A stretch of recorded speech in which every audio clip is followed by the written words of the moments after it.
हाँ, क्या बोल रहे हो? Good evening. हाँ। ठीक। हम्म। हाँ। सर इस साल नहीं, मतलब अगस्त में ज्वाइन किए थे। हाँ ठीक है लक्ष्मी, ठीक। हाँ। Okay sir.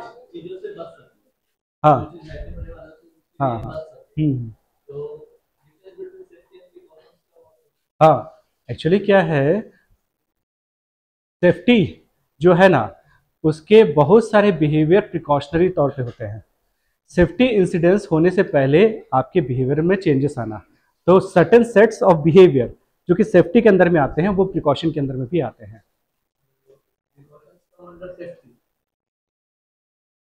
नो, ऐसा जरूरी नहीं है।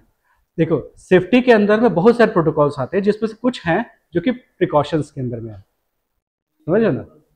ये दोनों को आप साथ में नहीं ले सकते क्योंकि प्रिकॉशन बहुत सारी चीजों के लिए होता है, और सेफ्टी पर्टिकुलरली आपके हार्म या हर्ट होने से पहले की चीजों के लिए होता है ना। हाँ, बिहेवियरल चेंजेस तो है। तो बिहेवियरल चेंजेस में प्रिकॉशन भी एक अच्छा चीज है, सेफ्टी भी एक अच्छा चीज है, बट सेफ्टी आपको ज्यादा लेवल का बिहेवियरल चेंजेस लाता है रादर देन प्रिकॉशन। जैसे क्या है, मैं आपको एक एग्जांपल दे रहा हूं कि जैसे यहाँ पे वायरस संक्रमित है, वायरस का फैला हुआ है, मैं नहीं जाऊं तो वो प्रिकॉशन है, पर मैं ग्लव्स लगा के जाऊं तो वो सेफ्टी है, समझ ना। वहां से आने के बाद मैंने क्या किया, हैंड वॉश किया, सेफ्टी। डिफरेंस समझे? प्रिकॉशन में क्या करते हो आप, बहुत दूर तक ओवरलुक कर जाते हो, अपना प्रिलिमिनरी लेवल पे छोड़ देते हो, और सेफ्टी में आप अंदर जाते हो, आपको डैमेज के चांसेस ज्यादा होते हैं, तब आप अपने हाई लेवल का सेफ्टी मेंटेन करते हो। जैसे हम बोलते हैं कि नॉर्मली बोलना चाहिए कि ट्रेन में प्रिकॉशनरी तौर पे आपको क्या करना चाहिए, आपको जो गाड़ी जो बैग्स हैं उसमें चेन वगैरह लगा के रखना चाहिए, है ना, ये प्रिकॉशनरी तौर पे लगना चाहिए। पर सेफ्टी के सब पॉइंट ऑफ व्यू से क्या है कि ऐसा नहीं कि आप पॉकेट से 1,000 रुपए का नोट को गिन रहे हो वहां पे बैठ के, है ना, वो भी एक प्रॉब्लम है, क्योंकि क्या हो सकता है, ये लोगों को अट्रैक्ट कर सकता है। प्लस अगर आपने डबल ताला लगाया है किसी चीज पे तो ये कंफर्म है उसी में ज्यादा पैसा है ना। तो देखो, सेफ्टी में आप एक चीज ध्यान रखते हो कि चोर का मेंटालिटी या जो हर्ट करने वाले की मेंटालिटी आपको किस लेवल तक हर्ट कर सकती है, उस हिसाब से क्या करते हो आप, उस हिसाब से अपने बिहेवियर में चेंजेस लाते हैं जो इमीडिएट लेवल पे होता है। प्रिकॉशन ब्रॉडर लेवल पे होता है। हाँ, एक मिनट है ना। जैसे एक और चीज है, जैसे क्या है, हम बोलते हैं कि जैसे किसी अनसेफ एरिया में नाइट में अकेले नहीं जाना चाहिए, है ना। नाइट में किसी भी जगह पे नाइट में अकेले नहीं जाना चाहिए, प्रिकॉशन। अनसेफ एरिया में अकेले नहीं जाना, सेफ्टी। समझो ना, दोनों में ये डिफरेंस है। तो जहां पे कंफर्म है कि जहां पे ज्यादा चांसेस हैं आपके इंसिडेंसेस होने के या हजार्ड्स होने के, तो उस समय आप क्या करते हो, उस समय सेफ्टी रखते हो। गाड़ी चलाते हो तो सीट बेल्ट बांधते हो, सेफ्टी। हाँ। हाँ, गाड़ी चलाना छोड़ दो, जहां पे हमेशा से एक्सीडेंट होता है, प्रिकॉशन, है ना। वैसे बहुत ज्यादा डिफरेंस नहीं है, पर certain sets of behaviour common है दोनों में, दोनों में कॉमन है।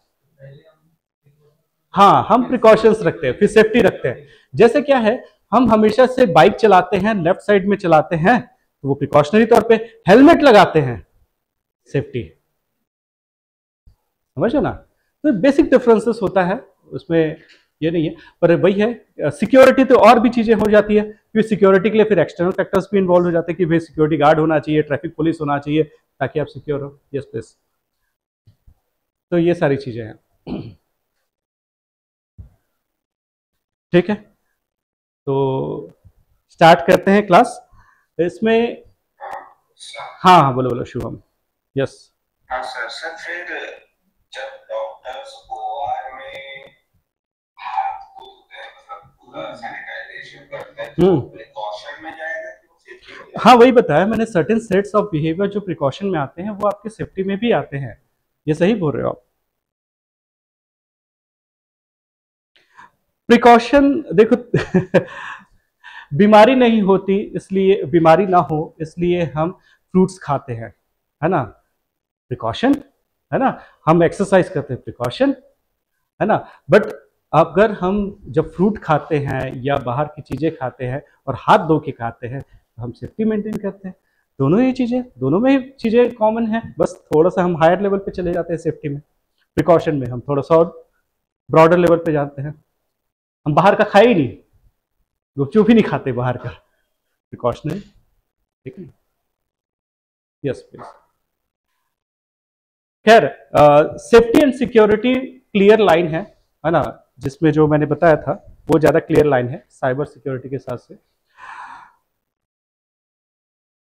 देखो क्या है, ये जो हम करियर बनाते हैं और करियर के लिए हम फाइट करते हैं, है ना, that may not be the ultimate purpose, है ना। मेरे लाइफ का अल्टीमेट पर्पस वो जरूरी नहीं कि वो हो, क्योंकि जैसे ही आप सक्सेसफुल होते हो आपके लाइफ का पर्पस चेंज होने लग जाता है, होता है, ठीक है। जैसे ही आप सक्सेसफुल हो गए आपके लाइफ का पर्पस चेंज हो जाता है, पर बाद में रियलाइज होता है ये मेरे लाइफ का पर्पस ही नहीं था, है ना। मोस्ट ऑफ द टाइम हम पर्पस को किसी और का कॉपी पेस्ट करते हैं, है ना, just to please other. We बोलना चाहिए कि we inculcate purpose in our life. Certain purpose जो हमारे लाइफ के होते हैं वो दूसरों को प्लीज करने के लिए रहते हैं, rather than any purpose in your life. अगर आपको आइडेंटिफाई करना है the thing, the activity which sets your soul on the fire, that is your purpose.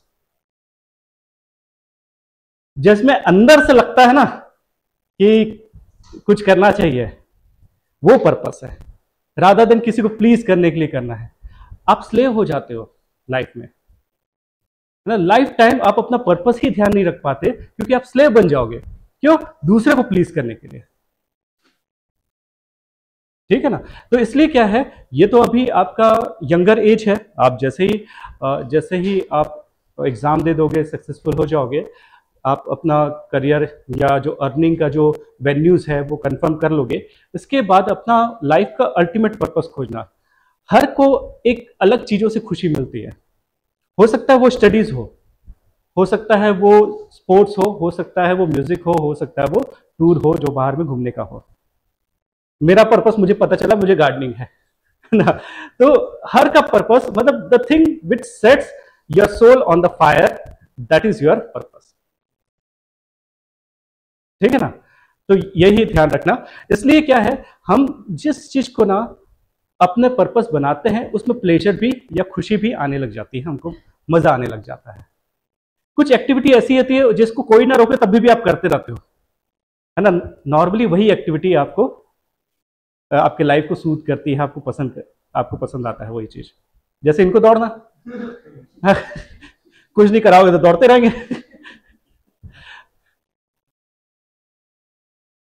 वैसे क्या है, लेजीनेस जब आता है ना, तो लेजीनेस ना एक काइंड ऑफ क्यूमुलेटिव इफेक्ट है। हम आराम कर करके थक जाते फिर आराम करते हैं तो लेजीनेस का ना एक्चुअल में क्योर है रनिंग करना या एक्सरसाइज करना, इसके बाद आपको लेजीनेस नहीं आएगा। और हमको लगता है इतना थक गए हैं, आराम करने की जरूरत है। आराम करने की जरूरत नहीं, दौड़ने की जरूरत है। दौड़ के आओ तब मजा आ जाएगा, ठीक है। चलो आते हैं आगे। हाँ, देखो लेजीनेस बायोलॉजिकल है लेजीनेस जो है बायोलॉजिकल है। हम हमेशा से एनर्जी को कंजर्व करने की कोशिश करते हैं, बट वही है कि अगर हमारा बॉडी को हम हमेशा से लेजीनेस का हैबिट डाल देंगे ना, तो उसको लेजीनेस ही पसंद आने लग जाएगी।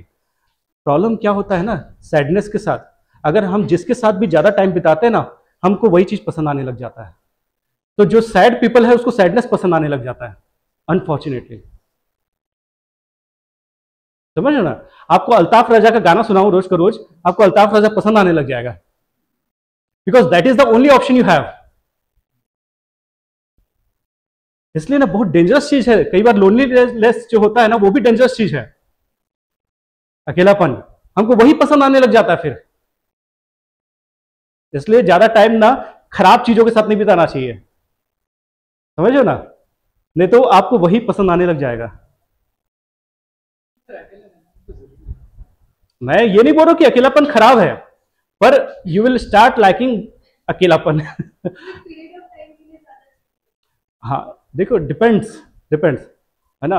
कई बार क्या है, हम दूसरों के साथ एडजस्ट नहीं कर पाते करके हम, मुझे अकेलापन अच्छा लगता है।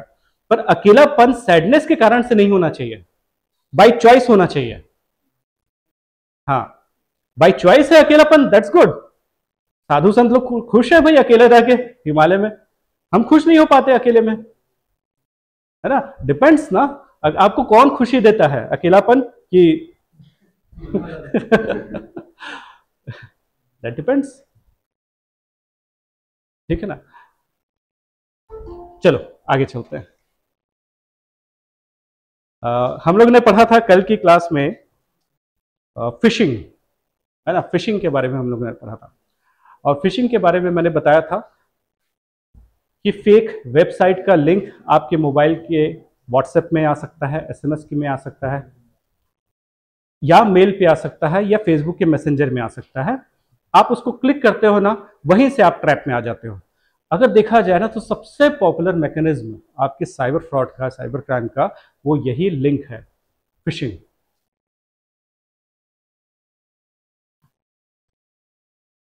वैसे इसके कारण से हम वही मोबाइल चलाना छोड़ दे तो वैसा तो ठीक नहीं है, है ना। मोबाइल मोबाइल एक साइंस है, साइंस को वेलकम करना चाहिए, इट डिपेंड्स अपॉन यू। हम कई बार क्या होता है कि धर्म में इतना घुस जाते हैं तो हम बोलते हैं कि विज्ञान से बड़ा धर्म है, और हम उसी मोबाइल का यूज करते हुए धर्म के बारे में बताते रहते हैं, है ना। भाई आप उसी मोबाइल के थ्रू धर्म का प्रचार कर रहे हो और बोलते हो धर्म से बड़ा धर्म विज्ञान से बड़ा है। तो ये अनफॉर्चुनेट है। तो इसलिए क्या है, धर्म एक सेट ऑफ लॉज थे जो उस समय की जरूरत थी, जिस समय कुछ और लॉ एंड ऑर्डर नहीं थे। देयर नीड्स अमेंडमेंट, हर में अमेंडमेंट की जरूरत होती है। कोई भी लॉ बना हुआ है, कोई भी नियम बना है, हर में अमेंडमेंट की जरूरत होती है। कोई भी, क्योंकि ह्यूमन ने बनाया है तो अमेंडमेंट की जरूरत पड़ेगी। ह्यूमन नहीं बनाते तो अमेंडमेंट की जरूरत नहीं होती। एनवायरनमेंट चेंज होता है तो उसके कारण से आपके लॉज भी चेंज होने चाहिए। हम आईटी सेक्शन का लॉ जो है उसमें चेंज करते रहते हैं, क्योंकि आईटी इतना तेजी से चेंज हो रहा है तो लॉज भी चेंज होने चाहिए। और जो रिजिड रह गया ना, उसके फॉलोअर्स कम होने लग जाएंगे, ज्यादा रिजिडिटी आ जाएगी, समझ रहे हो। तो रिजिडिटी नहीं आनी चाहिए, ठीक। इवन आपके नियम में भी आप अपना डेली रूटीन बनाते हो, वो सारा चीज ठीक है, आप अपने लिए मेंटेन करते हो, पर दूसरे से एक्सपेक्टेशन करते हो, रॉन्ग थिंग, ठीक है ना।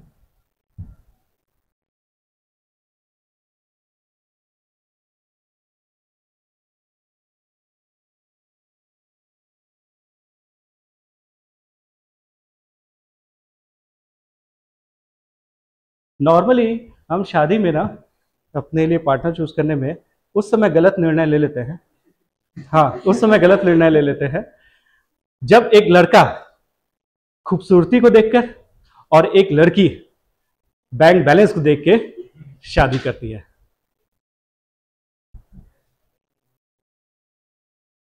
यहीं पे सबसे बड़ा डिवोर्स का रीजन बनता है, जब एक लड़का खूबसूरती को देख के और एक लड़की बैंक बैलेंस को देख के करती है शादी। यहीं पे सबसे बड़ा गलती करते हो आप, है ना। अब देखना, अब ना ये जो हमारा जो स्टैंडर्ड ऑफ लिविंग है वो सबका उठता जा रहा है, तो अब ना किसी को खाने की क्राइसिस नहीं रहेगी, ये मान के चलो। तो बहुत ज़्यादा अगर हम पैसे को देख के, है ना, अपने लाइफ पार्टनर चूज करें तो हो सकता है कि आप मेंटल पेशेंट बन जाओ, है ना, है ना। वैसे ही बहुत ज़्यादा खूबसूरती देख के अगर आप शादी करते हैं तो हो सकता है आप भी मेंटल पेशेंट बन जाओ। तो इसलिए क्या है, हमारे लाइफ का डिसीजन इस पे डिपेंड नहीं होना चाहिए, है ना। देखो, हर में एडिटिंग संभव है, चाहे हमारे बैंक बैलेंस हो और चाहे हमारा लुक है, दोनों में ही एडिटिंग पॉसिबल है अब, है ना। एडिटिंग मतलब मेकअप, है ना, मेकअप पॉसिबल है दोनों में। तो जो सीरत है उसको देख लो, है ना। बाकी चलो आगे देख लेते हैं। तो सोशल इंजीनियरिंग, फिशिंग के बारे में हमने समझ लिया। सोशल इंजीनियरिंग क्या होता है? क्या है कि जो क्रिमिनल्स होते हैं, जो साइबर क्राइम्स में इन्वॉल्व होते हैं, वो लोग का एक ग्रुप होता है। वो लोग क्या करते हैं, आपके किसी एक बकरा को टारगेट करते हैं। किसको? बकरा को टारगेट करते हैं ना, बकरा या बकरी भी हो सकते हैं, किसी एक को टारगेट करते हैं, उससे अलग अलग टाइम पे अलग अलग समय पे मिलते हैं। कैफे में मिला, कोई ट्रेन में मिला, कोई सोशल मीडिया में आपसे चैट किया, है ना, कोई आपसे बैंक में मिला। इस टाइप से आपसे वही लोग जो आपको टारगेट किए थे 4-5 अलग अलग जगह में मिले, हर समय अलग अलग इंफॉर्मेशन निकालने के लिए। कभी आपका डेट ऑफ बर्थ निकाला, कभी आपका आधार कार्ड निकाला, कभी मैंने सिम बेचने के नाम पे आपके पास आया, कभी मैं कुछ और सेल करने के नाम पे आया, कुछ भी इस तरीके से मुझे 4-5 एसेंशियल इंफॉर्मेशन जो था वो मुझे चाहिए। इसके लिए मैं क्या करता हूँ, इंजीनियरिंग करता हूँ, सोशल इंजीनियरिंग। और मैं वो इंजीनियरिंग सोशल इंजीनियरिंग करता हूँ ताकि क्या है, मैं आपसे रिलेटेड सारा इंफॉर्मेशन निकाल सकूँ। सोचो कि 5 आदमी को मैं हायर करता हूँ 10-10 हज़ार का सैलरी का, है ना, और मुझे पता है कि उसके अकाउंट में 50 लाख 1 करोड़ है, तो कितना अच्छा इन्वेस्टमेंट है।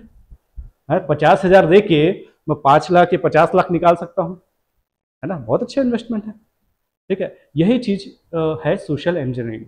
नॉर्मली इसमें टारगेट किया जाता है ग्रुप को। जैसे क्या है, इवन ट्रेन में भी ना, अगर आपके साथ हादसे हुए ना, इसका रीजन है कि कहीं ना कहीं आपने उसको अपॉर्चुनिटी दी। जैसे क्या, सिंपल, जो भी सामान आपका सबसे अंदर में है उसी में सबसे मेन चीज है, आप ही ने बता दिया। जिसमें सबसे ज्यादा लॉक है, सबसे ज्यादा मेन चीज उसी में है, दूसरा चीज बता दिया। तीसरा, अभी अभी अगर शादी करके आए हो, मेहंदी लगा है आपके हाथ में, है, तीसरा टारगेट वो मिल गया, क्योंकि गोल्ड से बड़ा टारगेट कुछ नहीं है ना। तो गोल्ड, क्योंकि आप या तो शादी में जा रहे हो, या शादी से आ रहे हो, या फेस्टिवल में जा रहे हो, या फेस्टिवल से आ रहे हो, मेहंदी लगा है ना, तो आइडेंटिफाइड हो जाते हो। ये कुछ चीजें हैं जिसको चोर की नजर से आप आइडेंटिफाई करो, समझो ना। तो ये क्या है, टारगेट। टारगेट कैसे सेट होता है? क्योंकि मेरे को पता है अब कोई 10,000 5,000 लेके, ज्यादा उससे ज्यादा लेके कोई घूमेगा ही नहीं, उसके चक्कर में मैं अपना लाइफ क्यों रिस्क में लूं। उससे अच्छा मैं क्या करूंगा, मैं देखूंगा कि कौन ऐसा है जिसके सूटकेस में गोल्ड हो सकता है। तो न्यूली मैरिड कपल जो है, या तो कोई शादी से आ रहा है जा रहा है, उनके पास गोल्ड होगा, एक चेन भी हो जाएगा, 1 लाख हो गया। समझो ना, यही टारगेट है। टारगेट इसी तरीके से किया जाता है। और इसके बाद क्या किया जाता है, उनको कंफर्म हो जाता है ना कि आपके पास है। और खासकर वैसी शादियां जहां पे दहेज ज्यादा लिया जाता है ना, वैसे स्टेट में जहां पे दहेज ज्यादा लिया जाता है, तो उसके तरफ मत देखो तो वैसे सारे जगह पे क्या है कि हाई चांसेस होते हैं कि पैसे उसमें ज्यादा होंगे, या गोल्ड का आइटम ज्यादा होगा। ठीक है, ये पार्ट ऑफ सोशल इंजीनियरिंग है, जो कि पहले लोअर लेवल पे होता था, अब क्या होता है, हायर लेवल पे होता है ना। अब उनके अकाउंट में है, ये कंफर्म है, अब उसके अकाउंट में कैसे सेंध मारा जाए, ठीक है ना, उसी चीज को देखना है। ठीक, तो क्या है, ये सोशल इंजीनियरिंग अलग अलग तरीके से होता है। फोन पे आपको हो सकता है इंश्योरेंस की पॉलिसी के लिए फोन आए, या कुछ भी हो, तो आप बताओगे कि नहीं मेरे पास ये पॉलिसी नहीं है, मेरे पास ये पॉलिसी है। अच्छा फिर आपको बोलोगे कि यूको बैंक से बोल रहा हूं, नहीं मेरा तो यूको बैंक में अकाउंट ही नहीं है, मेरा तो सारा स्टेट बैंक में। अच्छा, है ना, समझो ना, ये सारा तरीका है फंसाने का। ठीक है,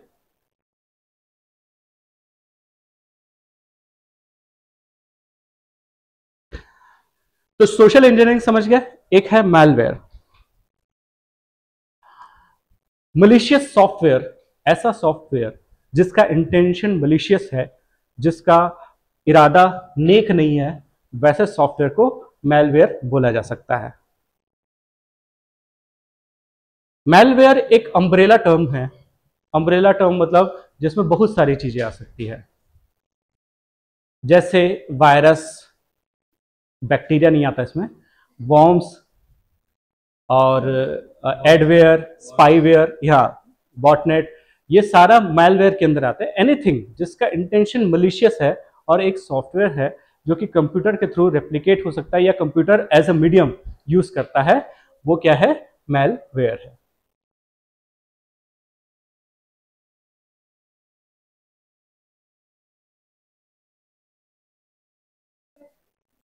हाँ,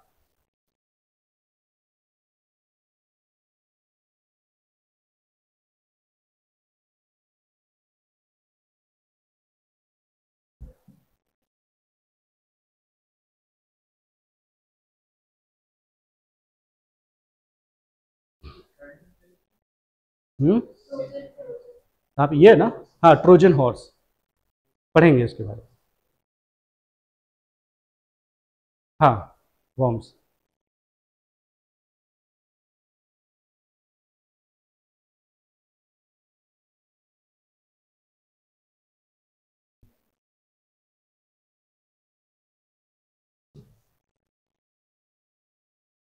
तो वायरस क्या है इसके बारे में देखते हैं।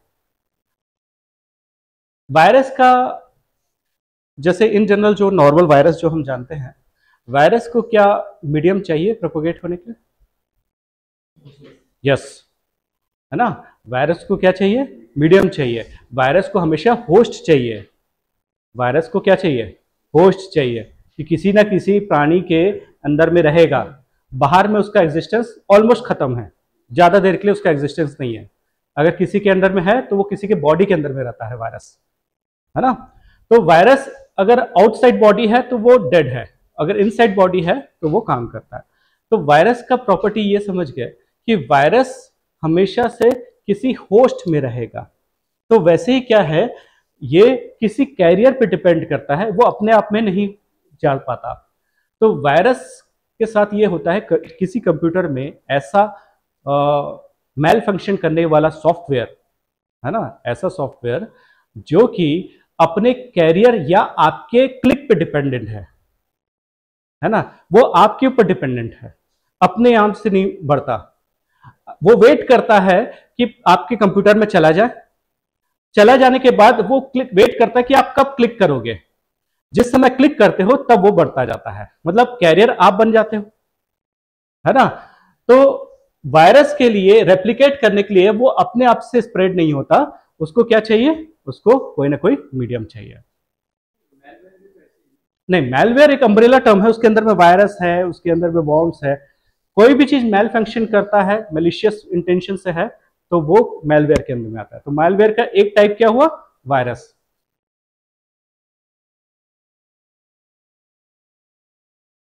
ठीक है। तो जैसा कि आपके क्लिक होते ही वो तेजी से बढ़ता है, तो वैसे ही क्लिक होने के बाद वो तेजी से बढ़ता है। इसको एक कंप्यूटर टर्मिनल चाहिए, और अगर उसको नेटवर्क मिल जाता है तो नेटवर्क के थ्रू भी जा सकता है, डिपेंड करता है कैसा वायरस है, ठीक है ना। अदरवाइज वो नॉर्मली वायरस का मेन पर्पस इनिशियल स्टेजेस में था आपके कंप्यूटर टर्मिनल को खराब करना। लेटर ऑन उसमें कैपेबिलिटी ले आया गया और उसको वो लैन या नेटवर्क के थ्रू भी वो दूसरे में जाना चालू कर दिया, पर उसके उस प्रॉपर्टी के बेसिस पे उसका नाम चेंज हो गया फिर, ठीक है ना। जब से वो नेटवर्क में ट्रांसमिट होने लगा तो उसका नाम अपन चेंज कर दिया। तो वायरस का ये समझ गया किस टाइप का है।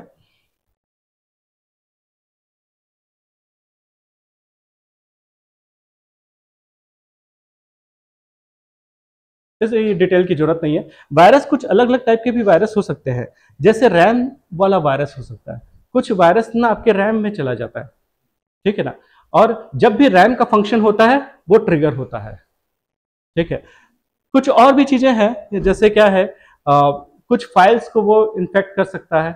इन्फेक्ट करने का मतलब सिंपल ये है कि उस वायरस का इंटेंशन क्या था, है ना। कुछ वायरस का इंटेंशन ये रहता है कि आपके कंप्यूटर सिस्टम को डैमेज कर देना। डैमेज कर देना मतलब उसको सॉफ्टवेयर को खराब कर देना, जिसका अल्टीमेट पर्पस बहुत कुछ नहीं होता, पर कुछ का पर्पस ये होता है, कुछ वायरस का ये पर्पस होता है कि वो आपसे कुछ इंफॉर्मेशन निकालने की कोशिश करे, है ना। तो इनिशियल स्टेजेस में वायरस के फॉर्म में वो रेप्लिकेट होता है, सारे फाइल्स पे जाता है, फिर अपना टारगेट खोजता है, जो टारगेट मिला उस टारगेट में उसका जो भी फंक्शन है वो काम करता है। कई बार ना वो सिस्टम के किसी फाइल को उड़ा देता है, इससे क्या है, आपका सिस्टम वल्नरेबल हो जाता है, आपके कंट्रोल से बाहर हो जाता है। जैसे क्या है, विंडोज का ऑपरेटिंग सिस्टम है, उसमें बाय डिफॉल्ट डिफेंडर होता है। कुछ वायरस ऐसे होते हैं, क्या करते हैं, वो आपके डिफेंडर के जो फंक्शन है उसको क्या कर देंगे, लूज कर देंगे। अब वायरस ने वो अपना काम कर दिया, अब बाकी लोगों के लिए एंट्री चालू होगी। ठीक है ना।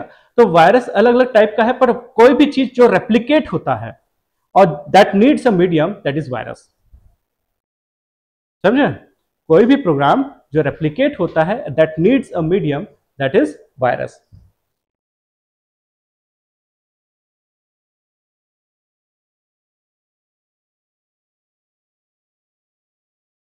Bombs, logic bombs.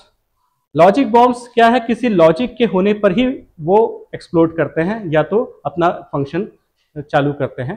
कोई लॉजिक अप्लाई होता है कि आप इसको क्लिक किए, उसको क्लिक किए, ये किए, वो किए, फिर इसके बाद वो अपना काम चालू करता है। तो जैसे क्या है, हम एक पासवर्ड डालते हैं तो ऐसे 7 8 9 जो भी बनाते हैं, जो भी पासवर्ड बनाते हैं, तो एक लॉजिक कंफर्म हो जाता है, तभी वो होता है। आपने ये, जैसे आपने ब्राउजर ओपन किया, ब्राउजर के बाद टैब ओपन किया, टैब होने के बाद आपने कुछ सर्च किया, उसके बाद वो लॉजिक क्लियर हो गया, उसके बाद उसने अपना काम दिखाना चालू कर दिया। हो सकता है कि जैसे ही आप बैंक के वेबसाइट में जाओ उस समय ये काम करे, बाकी समय वो शांत बैठे रहे। उसका लॉजिक अप्लाई हो गया। क्या क्या था, ब्राउजर ओपन होना, टैब ओपन होना, एसबीआई का साइट ओपन होना, उसके बाद ये लॉजिक फुलफिल हो गया। तो बाकी समय इसको खोजना मुश्किल होता है, क्योंकि ये वेट करता रहता है अपने सही एग्जीक्यूशन के लिए। तो लॉजिक किसी लॉजिक के ऊपर वेट करता है।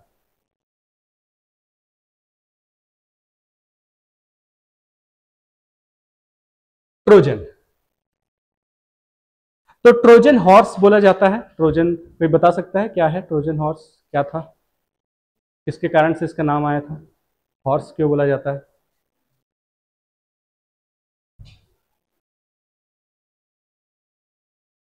पास्ट में वॉर हुए थे ना, आपने कुछ हॉलीवुड मूवीज देखे होंगे, उसमें दो लोगों के बीच में वॉर हो रहा था, दो एनिमीज के बीच में, जिसमें, है ना, तो उसमें क्या है कि, हाँ, तो जब एज अ पीस सिंबल के नाम पे एक वुडन हॉर्स दे दिया जाता है किसको, सामने वाले एनिमी को, है ना, वुडन हॉर्स, लकड़ी का हॉर्स दे दिया जाता है किसको, सामने वाले एनिमी वाले को।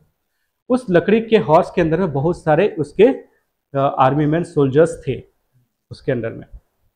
वो लोग क्या करते हैं, रात के समय क्या करते हैं, डोर ओपन करते हैं और बाकी सैनिक के लिए भी अपना रास्ता ओपन कर देते हैं।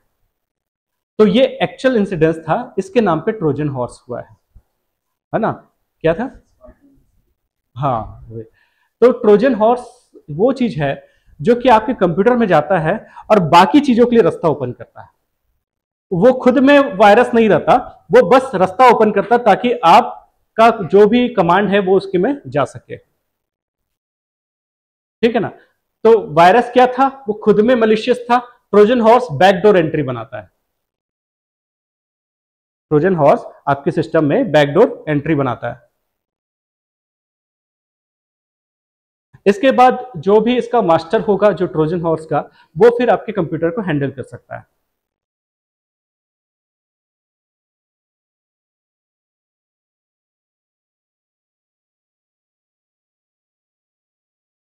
वॉर्म्स, अब वॉर्म्स को अलग क्यों बनाया गया वायरस से, तो जैसे वायरस और वॉर्म्स की प्रॉपर्टी में डिफरेंसेस है।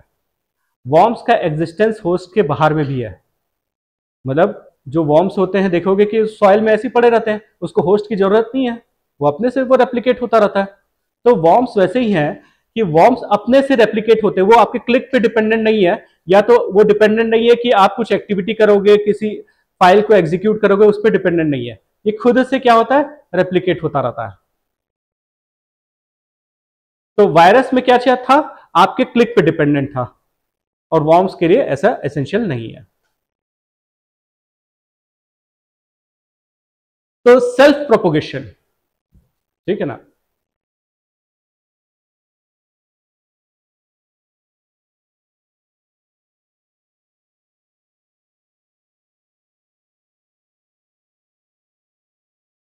जॉम्बी, जॉम्बी सुना है, कहाँ सुना है, मूवीज में ना, कौन सी मूवी थी? अच्छा, ट्रेन टू बुसान। और उससे पहले जो मूवीज थी? गो गो।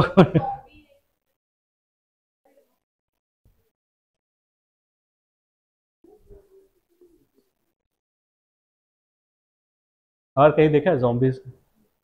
रेसिडेंट एविल का तो सारा सीरीज ही है ना, सारा सीरीज में ही तो यही है।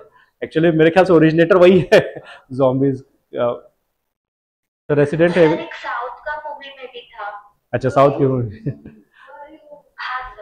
तो उसमें हीरो आया होगा, एकदम सारे zombies को एक बार में उड़ाया हो गया था।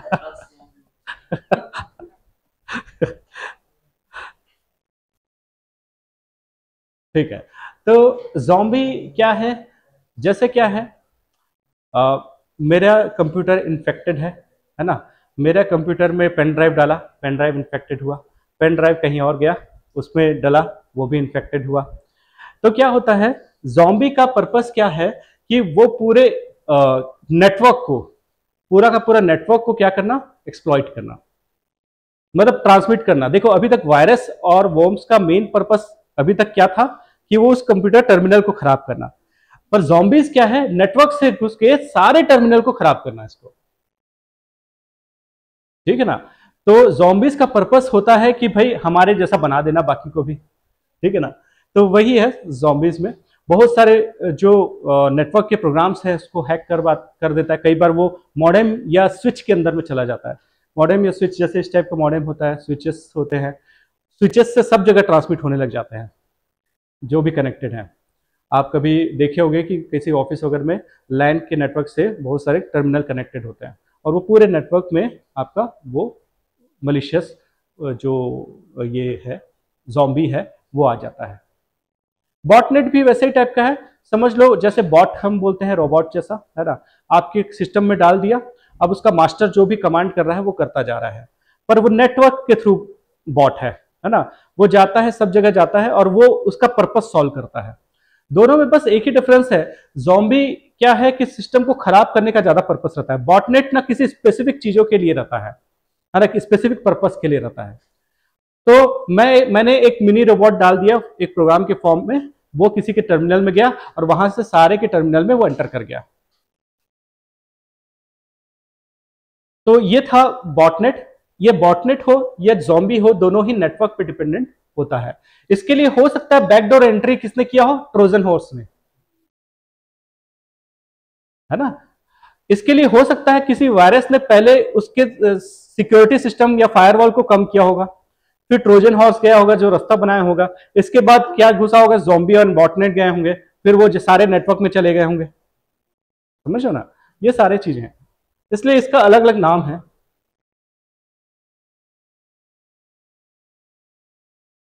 एडवेयर या स्पाईवेयर, जो कि हमारे मोबाइल पे या कंप्यूटर में एडवेयर या बोलना चाहिए कि स्पाईवेयर कई बार आ जाता है, कई बार इंटेंशनली, कई बार अनइंटेंशनली चला जाता है। मैंने जैसे बताया नॉर्मली एडवेयर वैसे होते हैं जब आपको ब्राउजिंग करते वक्त पता चलता है, बोलता है कि आपके मोबाइल पे वायरस है, आप क्लिक करते हो, क्लिक करते ही आपके मोबाइल पे इंस्टॉल हो जाता है वो चीज़ें, और इसके बाद वो क्या है, वो एडवर्टीजमेंट देना चालू करता है, पॉपअप देता रहता है।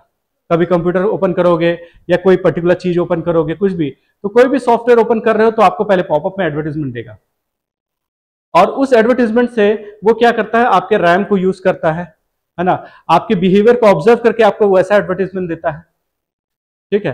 तो एडवेयर आपको बहुत जगह, ये उतना हार्मफुल नहीं होता, पर अननेसेसरी आपका रैम रोम इसके कैपेसिटी को खराब करता है या इंटरनेट के को स्लो कर देता है। अब सोचो कि अगर एडवेयर वीडियो के फॉर्म में है तो कितना आपका बैंडविड्थ ले रहा होगा। आप कुछ एसेंशियल इंफॉर्मेशन खोजने के लिए देख रहे हो तो इधर पहले एडवेयर चल रहा है, वीडियो में कितना बैंडविड्थ ले लिया उसने। तो एडवेयर एक्चुअल में नुकसान बहुत नहीं करता, बस ये है कि एडवेयर आपको परेशान करता है। स्पाईवेयर क्या है, वो आपसे इंफॉर्मेशन निकालने के लिए बैठा रहता है। स्पाईवेयर का पर्पस बहुत कुछ हो सकता है, वो आपके ऑडियो को सुनने के लिए हो सकता है, वो आपके कैमरा को ये यूज कर सकता है ना। स्पाईवेयर का नॉर्मली बड़े इलीट क्लास लोगों में स्पाईवेयर नॉर्मली इंटेंशनली डाला जाता है ताकि उनकी एक्टिविटीज को जान सके। है ना। जैसे क्या है कि जितने बड़े बड़े लीडर्स हैं, राहुल गांधी हो गया, सोनिया गांधी हो गया, या निर्मला सीतारमन हो गया, इनका जो अंदर की एक्टिविटी कि भाई बजट में क्या आने वाला है, तो भाई ये सारी चीज़ों को जानने के लिए किसी पर्सन को समझ आ गया कि बजट में ये आएगा, इसके कारण से शेयर मार्केट इतना उठ जाएगा। तो जहां पे कंफर्म है कि पर्टिकुलर शेयर 100 रुपए से 200 रुपए हो जाएगा, तो वहां तो मैं 1 करोड़ डाल दूं लोन लेके। अगर मुझे कंफर्म है कि 100 रुपए से 200 रुपए हो जाएगा निर्मला सीतारमन के बजट के बाद, तो मैं तो आज से ही 1 करोड़ डाल दूं लोन लेके, और 2 करोड़ हो गया, फिर सब वापस कर दिया। बताओ कि जहां पे गारंटेड रिटर्न होता है, तो क्या मैं उसमें स्पाईवेयर में कुछ खर्चा नहीं करूंगा? ठीक है। तो ऐसी स्पाईवेयर में बड़े बड़े बिजनेसमैन खर्चा करते हैं, और बड़े बड़े बिजनेसमैन के लिए लोग खर्चा करते हैं। दोनों ही चीजें हैं, है ना। अब अदानी के शेयर्स अप डाउन हो रहे हैं, अदानी कहीं कॉन्ट्रैक्ट करने वाला है, आपको पता लगाना है कि भाई कहाँ कहाँ पे कॉन्ट्रैक्ट करवाने वाला है, आप पहले से ही उसका शेयर खरीदना चाहते हो। सपोज टेक ओवर करने वाला है, आप सोचो कि व्हाट्सएप को जब टेक ओवर किया था फेसबुक ने, मेटा ने किया था, है ना, तो इतनी छोटी कंपनी थी, उसको खरीदने वाले को अगर पता चल जाए कि भाई ये खरीदने वाला है, तो आप तो पहले से ही व्हाट्सएप के कितने शेयर खरीद लेते, समझो ना। तो ऐसे कोई भी बड़े बिजनेस की डीलिंग होती है जहां पे छोटे कंपनी को बड़ा कंपनी खरीदने वाला है, तो उसके प्राइसेस बहुत बढ़ जाते हैं, है ना। और ये डीलिंग आपको कहां से पता चलता है? स्पाईवेयर से पता चलता है, ठीक है ना। इसका मतलब अपने को क्रिमिनल एक्टिविटी हिसाब से नहीं सोचना है कि अपन ऐसा सब प्रॉफिट कमा सकते हैं करके। हाँ, तरीका अच्छा है ना। देखो तरीके बताया ना कि पैसा कमाना ना बहुत इजी तरीका है, सही बता रहा हूं ना। आप किसी भी तरीके से कमा सकते हो, प्रॉब्लम यह है कि जेन्युइन तरीके से पैसा कमाना डिफिकल्ट है। अदरवाइज क्रिमिनल एक्टिविटीज के बहुत सारे वेन्यूज हैं, समझ। यही इसलिए तो आईएएस ऑफिसर इतना नॉलेज होने के बाद फिर करप्शन में कितना ज्यादा इन्वॉल्व हो जाते हैं, क्योंकि इतना नॉलेज है ना। इतना नॉलेज हो गया तो फिर आदमी दोनों तरीके से सोच सकता है।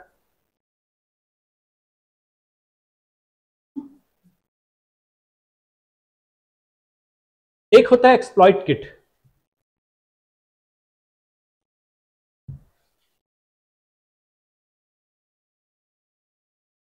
प्रॉब्लम क्या होता है ना, देखो जैसे अभी ये जो सट्टा वाला या गेमिंग एप्स जितने हैं ना, उसमें लोग बहुत कमा रहे हैं, लाखों लाखों करोड़ों कमा रहे हैं, इतना है।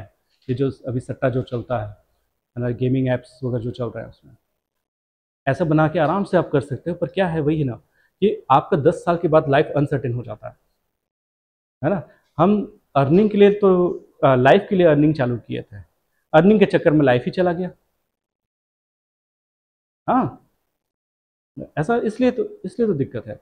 Earning was simply to support your life, और हम क्या करते हैं, इतना अर्न करना चाहते हैं जिसके चक्कर में हमारा लाइफ टाइम लाइफ इम्प्रिजनमेंट में चला जाता है।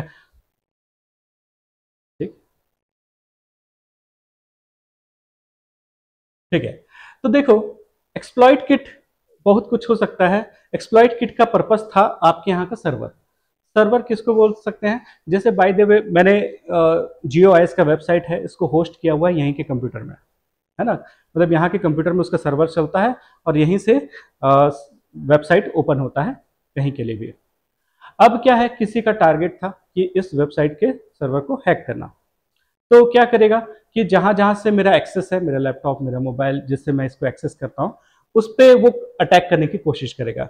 जैसे हो सकता है नॉर्मल वेबसाइट में कोई ऐसा एडवर्टाइजमेंट दे रहा है जिसको मैंने क्लिक किया, तो मैं मेरे मोबाइल पे फिर मलिशियस सॉफ्टवेयर आ गया और वो सर्वर के पास चला गया। या तो मैं ऑलरेडी किसी कंप्रोमाइज्ड वेबसाइट में गया फिशिंग के थ्रू, है ना, और फिर मैं अपने सर्वर में पहुंच गया। या तो मैंने किसी लिंक को क्लिक कर दिया था जिसके थ्रू मैं सर्वर में पहुंच गया। मतलब क्या हुआ कि मेरे सर्वर तक पहुंचना था, मेरे पास मोबाइल था, मेरे पास लैपटॉप था, तो मेरे लैपटॉप में पर्पसफुली ऐसे लिंक दिए जा रहे थे जिसको मैं क्लिक करूं, और क्लिक करते ही मेरा सर्वर जो है वो कंप्रोमाइज्ड हो जाए। ठीक है ना, ये तरीका था। तो इसके लिए पूरा टूल किट बना रहता है, मतलब इसके लिए पूरा किट बना है कि आपके सर्वर तक पहुंचने का क्या क्या तरीका हो सकता है। एक मोबाइल हो सकता है, एक लैपटॉप हो सकता है, और भी कुछ हो सकता है जिनको जिनको ऑथेंटिसिटी है कि वो अंदर मेरे सर्वर में जा सके। ठीक है ना, इसको बोला जाता है एक्सप्लॉइट किट। और इसका 3 पर्पस हो सकता है, जैसे मेरे से रैंसम वेयर, रैंसम मांगना, या तो हो सकता है मेरे बैंकिंग एक्टिविटी को ट्रेस करना, या तो हो सकता है मेल फंक्शन करना वेबसाइट को ही। ठीक है ना, ये सारी चीजें हो सकती है। मैं बता रहा हूँ कि एक बार ना एक डेवलपर को मैंने पकड़ा था वेबसाइट के काम करने के लिए। वो मुझे लगा कि अच्छा डेवलपर है करके। तो क्या हुआ कि जितने पे बात हुई मेरी वेबसाइट के लिए, तो डीलिंग तो हो गई है ना। इसके बाद मैंने उसको एक्सेस वगैरह दे दिया कि आप उसको चेंज कर लो, जैसे भी करना है करो। वो एक्सेस जब ले लिया ना, उसके बाद ना मुझे 2-3 दिन बाद बोला कि सर इतने में नहीं हो पाएगा मेरा। तो मैं बोला अपना तो कॉन्ट्रैक्ट उतना ही में हुआ है करके। नहीं सर काम बहुत है, उतने में नहीं हो पाएगा। तो जितना काम डिफाइंड था उतना ही काम मैंने बोला था, पर उसका पर्पस क्या था, पहले मेरे वेबसाइट का कंट्रोल लेना है ना, और उसके बाद प्राइस को बढ़ाना, उसका पर्पस ये था। फिर मैंने बोला कि नहीं, जितने पे कमिटमेंट है, अदरवाइज आप कभी भी प्राइस बढ़ाते रहोगे, उसमें तो फिर लिमिट ही नहीं है। तो मैंने बोला कि ठीक है अपन आगे नहीं बढ़ेंगे, ये कॉन्ट्रैक्ट कैंसिल होता है करके।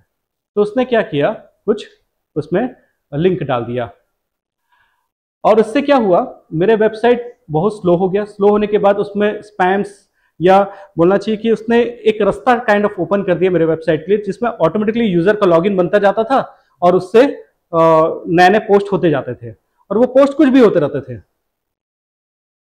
तो ऐसा करके मेरा वेबसाइट पूरा खत्म हो गया। मतलब करीब ना 1 लाख स्पैम पोस्ट आ गए थे मेरे में, वेबसाइट एकदम स्लो हो गया। एक एक को डिलीट करना भी हालत खराब हो गई, कैसे डिलीट किया जाए।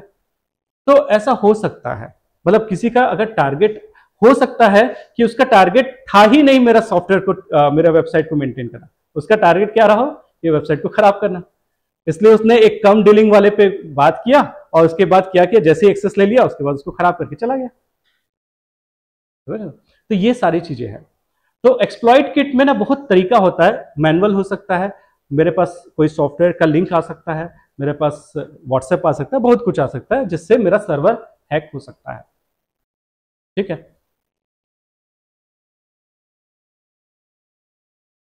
एक और है जो बहुत इंपॉर्टेंट है, वो है आइडेंटिटी थेफ्ट।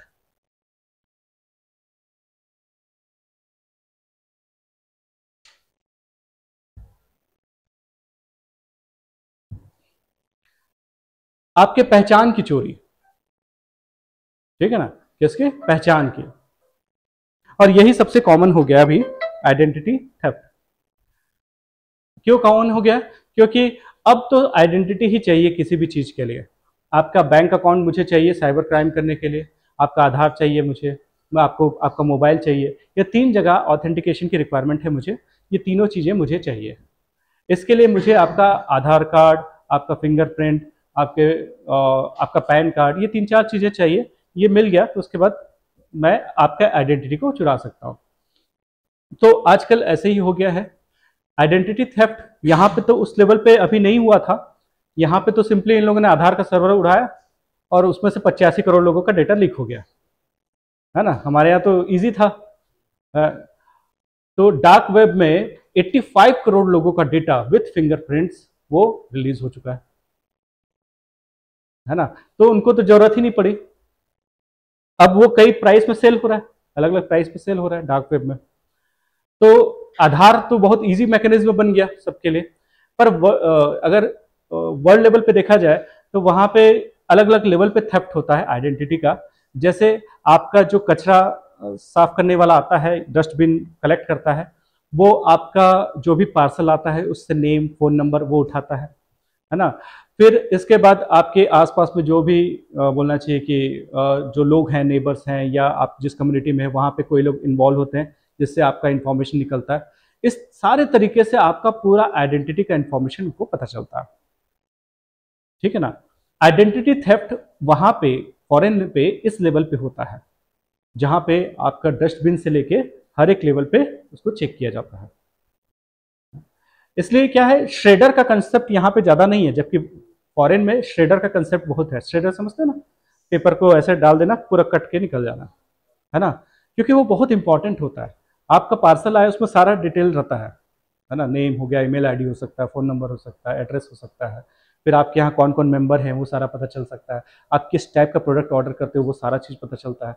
इससे ये समझ आ जाता है कि आपका परचेसिंग पावर भी क्या है, ये भी समझ आ जाता है। बहुत सारी चीज़ें हैं, है ना, जो हमको पता चलती है। तो आइडेंटिटी थेफ्ट वही है। ये जो डस्टबिन दिख रहा है, मतलब यहाँ से बहुत सारे इंफॉर्मेशन, ये बहुत इंपॉर्टेंट चीज है, प्लेस है, ठीक है ना।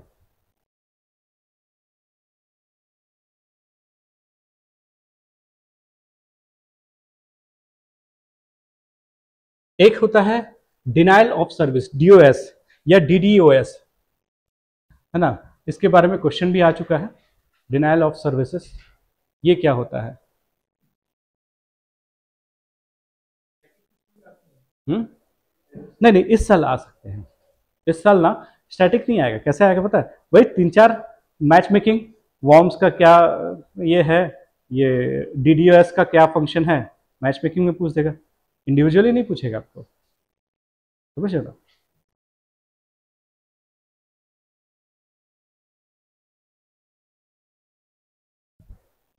ये टॉपिक हम इसलिए पढ़ रहे हैं कि इसमें से क्वेश्चन डेफिनेटली मुझे लगता है कि इसमें से आएगा, है ना। इस एरिया से, इस एरिया से पूछा नहीं गया अभी तक, है ना। कुछ ही क्वेश्चन पूछा गया है, पर हम चाहते हैं, हमको पता है कि इसमें से क्वेश्चन श्योरली बनना है, इसलिए हम इसको पहले से, हम पीछे पीछे नहीं चलेंगे एग्जाम के, हम थोड़ा आगे से चलेंगे, ठीक है ना। हाँ, डिनाइल ऑफ सर्विसेज, नाम से ऐसा लग रहा है सर्विस को डिनाई कर देना।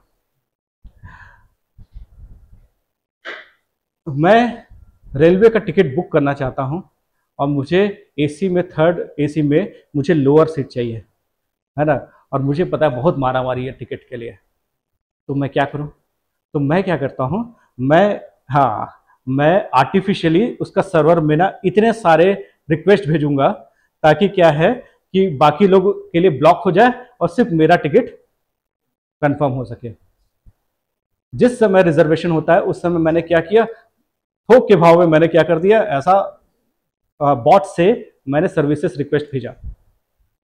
इससे क्या होता है, बहुत सारे गवर्नमेंट के वेबसाइट ना सडनली कोलैप्स कर जाते हैं, है ना, काम करना बंद कर जाते हैं। नहीं, सर्वर पावरफुल नॉर्मली होता है, सबका लोड लेने लायक, पर लोग जानबूझ के क्या करते हैं, हाँ, उसको ये करते हैं, खराब करते हैं। अब जैसे फॉर्म भरना है यूपीएससी का मैं चाहता हूं कि फॉर्म मैं जब भरूं उस समय बाकी कोई भी फॉर्म ना भर सके, या तो मैक्सिमम लोग फॉर्म ना भर सके, क्योंकि मोस्टली लोग तो लास्ट डे पे डिपेंडेंट होते हैं, मुझे पता है ना लास्ट के एक दिन या लास्ट के 2 घंटे पे डिपेंडेंट है। तो लास्ट दिन में मैं अपना फॉर्म भर लिया और लास्ट डे में क्या कर दिया, डिनाइल ऑफ सर्विस करवा दिया। यूपीएससी का वेबसाइट ही नहीं चला या स्टेट पीएससी का वेबसाइट ही नहीं चला, मेरा कंपटीशन कम नहीं हो गया? यही है डिनाइल ऑफ सर्विसेज, है ना।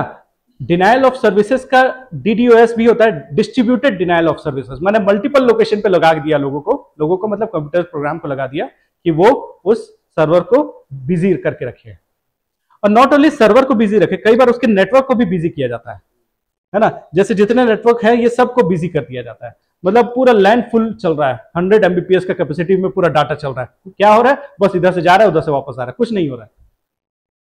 पर्पसफुली मैंने पूरा लैंड नेटवर्क को बिजी कर दिया, बस डेटा को लाना ले जाना, कुछ नहीं करना, वही गड्ढा खोदना फिर पाटना, गड्ढा खोदना पाटना, वही वाला, ठीक है ना, वही वाला चीज है। तो डिनाइल ऑफ सर्विसेज ये है, ऐसा भी किया जाता है और इसका मल्टीपल इंटेंशन हो सकते हैं। इंडिया पाकिस्तान का मैच देखना था मुझे, है ना, और मुझे डाउट था कि टिकट मिलेगा ही नहीं, डाल दिया डीडीओएस,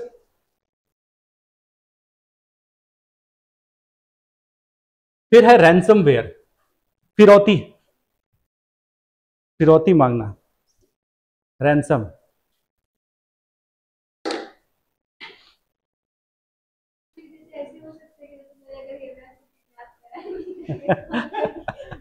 वो नॉर्मल ट्रेडिशनल टेक्निक है ना, ट्रेडिशनल टेक्निक है। आप क्या करो, जैसे आपको पता है कि इसका सारा नोट्स ना उसके लैपटॉप में रहता है तो इसके बाद मैं बता रहा हूँ आगे क्या करके, ठीक है ना। आगे ये है कि जैसे मुझे पता है कि किसी के कंप्यूटर टर्मिनल में बहुत इंपॉर्टेंट इंफॉर्मेशन है, और अगर मैं वो इंफॉर्मेशन को को लॉक कर दिया अपना पासवर्ड लगा के, तो वो मेरे को क्या देगा, रैंसम पैसे देगा, ताकि मैं उसको क्या दूं, पासवर्ड दूं, और पासवर्ड देके वो ओपन हो जाएगा। एनक्रिप्टेड कर देता है उसको, है ना, एनक्रिप्शन कर देता है, और उसका डिक्रिप्शन सिर्फ उसी को पता रहता है कि कैसे उसको अनलॉक किया जाए। तो ऐसा किया जाता है। जैसे क्या है, कोई साइंटिस्ट, नॉर्मली इसमें ना साइंटिस्ट वगैरह का पीसी को ज़्यादा हैक किया जाता है। साइंटिस्ट वगैरह हैं जो बहुत 30 साल तक, 20 साल से काम कर रहे हैं, है ना, उनके में इंपॉर्टेंट डेटा है। अब 20 साल की मेहनत है, अब उसके में रैंसमवेयर एंटर कर गया। रैंसमवेयर के लिए हो सकता है ट्रोजन ने रास्ता बनाया, उससे रैंसमवेयर गया, उसने सारे फाइल को क्या कर दिया, लॉक कर दिया, और सारे फाइल को लॉक करके फिर आपके पास एक नोट छोड़ देता है, और वो नोट में क्या लिखा रहता है कि आपको इतना पैसा देना है, अगर आप इतना पैसे देते हो तो आपको मैं अनलॉक कर दूंगा। तो मेरे पास भी ऐसा हुआ था, है ना। तो क्या हुआ था कि 3 साल पहले क्या हुआ कि ये तो जितने पीपीटीज में बना के रखे रहता हूँ वो तो बहुत मेहनत वाली है, काफ़ी मेहनत से बनाया था पीपीटीज को। अब मैं क्या हुआ कि विंडोज़ ऑपरेटिंग सिस्टम खरीदता कौन है ना, उस समय तो नहीं खरीदते थे तो पायरेटेड वेब विंडोज़ हम लोग यूज़ करते थे। तो विंडोज़ का पायरेशन खोजने के लिए नेट में मिल जाता है कि कैसे की डाला जाए, उससे जेन्युइन बन जाए करके। तो हाँ, तो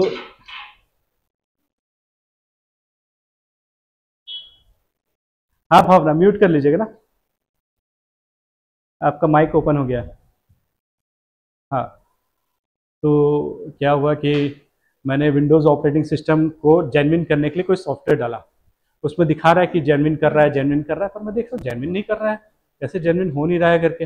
इतना देर हो गया, आधा घंटा हो गया, फिर मेरे को लगा नहीं कुछ न कुछ तो अलग हो रहा है, इतना देर तो लगता नहीं है करके।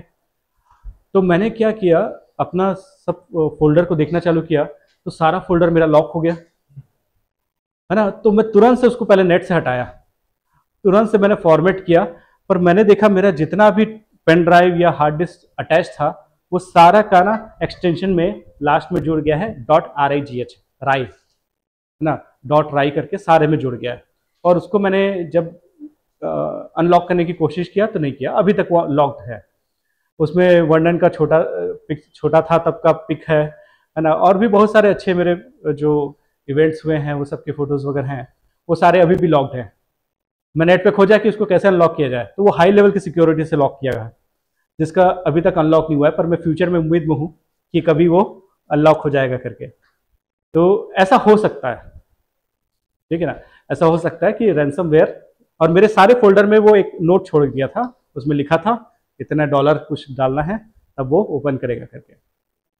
हाँ, भूल भी गया हूँ, मैं दिखाऊंगा ना, नोट्स एक में है, मेरे पेन ड्राइव में है। तो इस टाइप का नोट छोड़ दिया उसने। तो ये है रैंसमवेयर, ठीक है। मेरे एक कलीग हैं, उनकी आदत थी कि जरा जितने मेजर राइटर्स थे पास्ट में या फिलोसफर्स थे, उनकी जो ओरिजिनल बुक्स होती थी उनका पीडीएफ वर्जन ना पहले बहुत इजीली अवेलेबल हो जाता था, आजकल नहीं अवेलेबल होता है। तो वो बहुत स्टोर करके रखे थे, और ऐसा ना करीब 10 साल से करते आ रहे थे। तो बहुत अच्छे अच्छे कलेक्शन ऑफ बुक्स, पीडीएफ्स उनके पास थे। अब वैसे ही वो कहीं फंस गया किसी चक्कर में, तो सारा लॉक हो गया। वो बोलते हैं कि मैं तो उसको देने के लिए भी रेडी हूँ, पर उसके बाद वो देगा कि नहीं मेरे को पासवर्ड, मैं पैसा तो दे दिया उसको, पर उसका वो पासवर्ड देगा कि नहीं उसका भी तो कोई गारंटी नहीं है ना, इसलिए क्या है वो नहीं दे रहे हैं, ऐसा है। तो ये रैंसमवेयर है।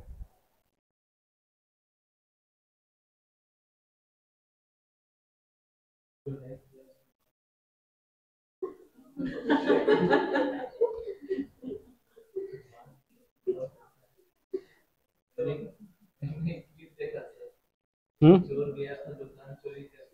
हाँ,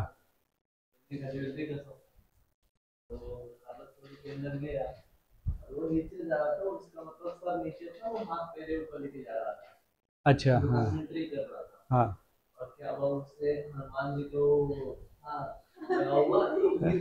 अच्छा,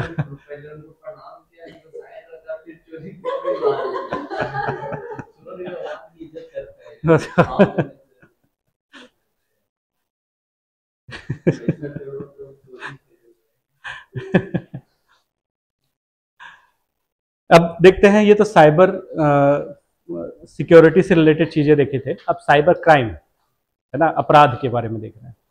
तो साइबर क्राइम में 3 टाइप का, कोई भी क्राइम जो कंप्यूटर को as a medium, as a weapon, as a target, as a accessories use करता है, मतलब अपने क्रिमिनल एक्टिविटी में अगर कंप्यूटर को एक माध्यम के तौर पे यूज करता है तो वो साइबर क्राइम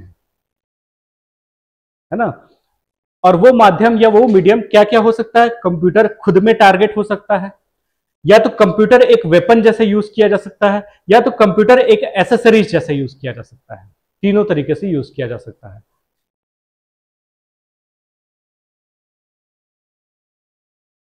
हाँ, जैसे क्या है, पहला चीज तो बोलते हैं कंप्यूटर एज ए टारगेट, है ना। अगर मुझे पता है कोई डिजाइनर है जिसका बोलना चाहिए कि अभी किसी फैशन वीक में बहुत अच्छे अच्छे डिजाइन्स के कपड़े जो हैं वो अभी आने वाले हैं फैशन शो में, तो क्या है, मैं उस डिजाइनर का क्या करूंगा, उसका कंप्यूटर जो है उसको हैक कर लूंगा या जो भी है टारगेट करूंगा। तो यहां पे मेरा क्राइम करने का मेन पर्पस क्या था, कंप्यूटर, कंप्यूटर के जो डिजाइन थे वो सारे चीज। दूसरा है computer as a weapon, computer को एज अ वेपन जैसे यूज किया। तो कंप्यूटर को एज अ वेपन कैसे यूज किया जा सकता है, कोई एग्जांपल बता सकता है कि कंप्यूटर में गन लगा दिया ऐसा ऐसा मार रहा है ऐसा।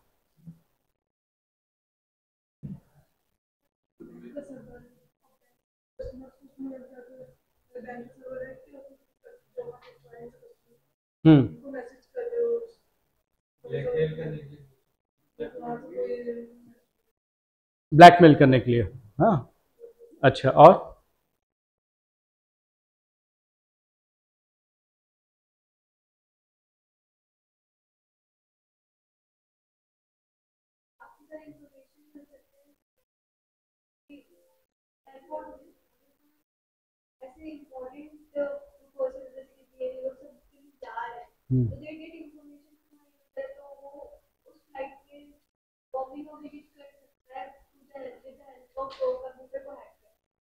अच्छा, ठीक है, और कुछ?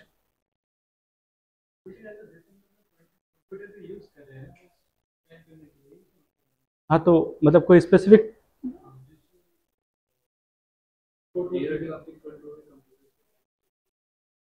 हाँ, ये अभी रिसेंटली ना कल परसों का कुछ एक न्यूज़ था क्या, तो उसके कंप्यूटर के जितने भी सिस्टम्स हैं उसमें क्या किया था उसने, कुछ सॉफ्टवेयर में कुछ चेंजेस किया था उसने।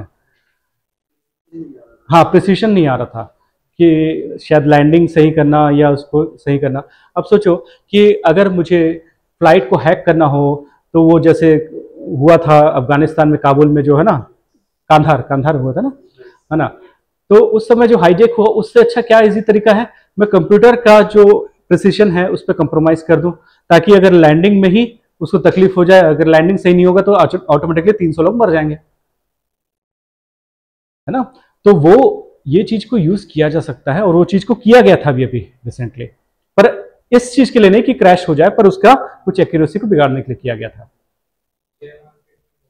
हाँ, शेयर मार्केट में भी ऐसा किया जाता है ना। तो ये computer as a weapon, computer as a accessories, उसको क्या किया जा सकता है, ये जितने सिक्योरिटी एजेंसीज है ना, ये लोग क्या करते हैं, बहुत सारा सॉफ्टवेयर या मेलवेयर ना वो एनिमी के सॉफ्टवेयर में डाल के रखे रहते हैं पहले से, जहां पे वो जाके अटैक करने वाले हैं वहां पे पहले से ही ये काम करके रखे रहते हैं। अब पता चला वो जैसे किसी जहां पे न्यूक्लियर प्रोग्राम्स चलते हैं, न्यूक्लियर आर्म्स बनते हैं, उस जगह के कंप्यूटर को फिजिकली जाके तोड़ना, और पहले से ही आपने क्या किया, पहले से उसको माइलवेयर डाल के रखा हुआ है, और वहां जाके आप सिंपली अनलॉक करके, आपको पता है कि किस तरीके से अनलॉक होगा करके, आप वहां से इंफॉर्मेशन निकाल के हार्ड डिस्क लेके चले गए। तो क्या हो गया कि कई बार हम अटैक से पहले अपने सॉफ्टवेयर लेवल को वहां पे जाके हमारे हेल्प के लिए हम यूज करते हैं, जैसे सीसीटीवी को ब्लॉक कर देना, है ना।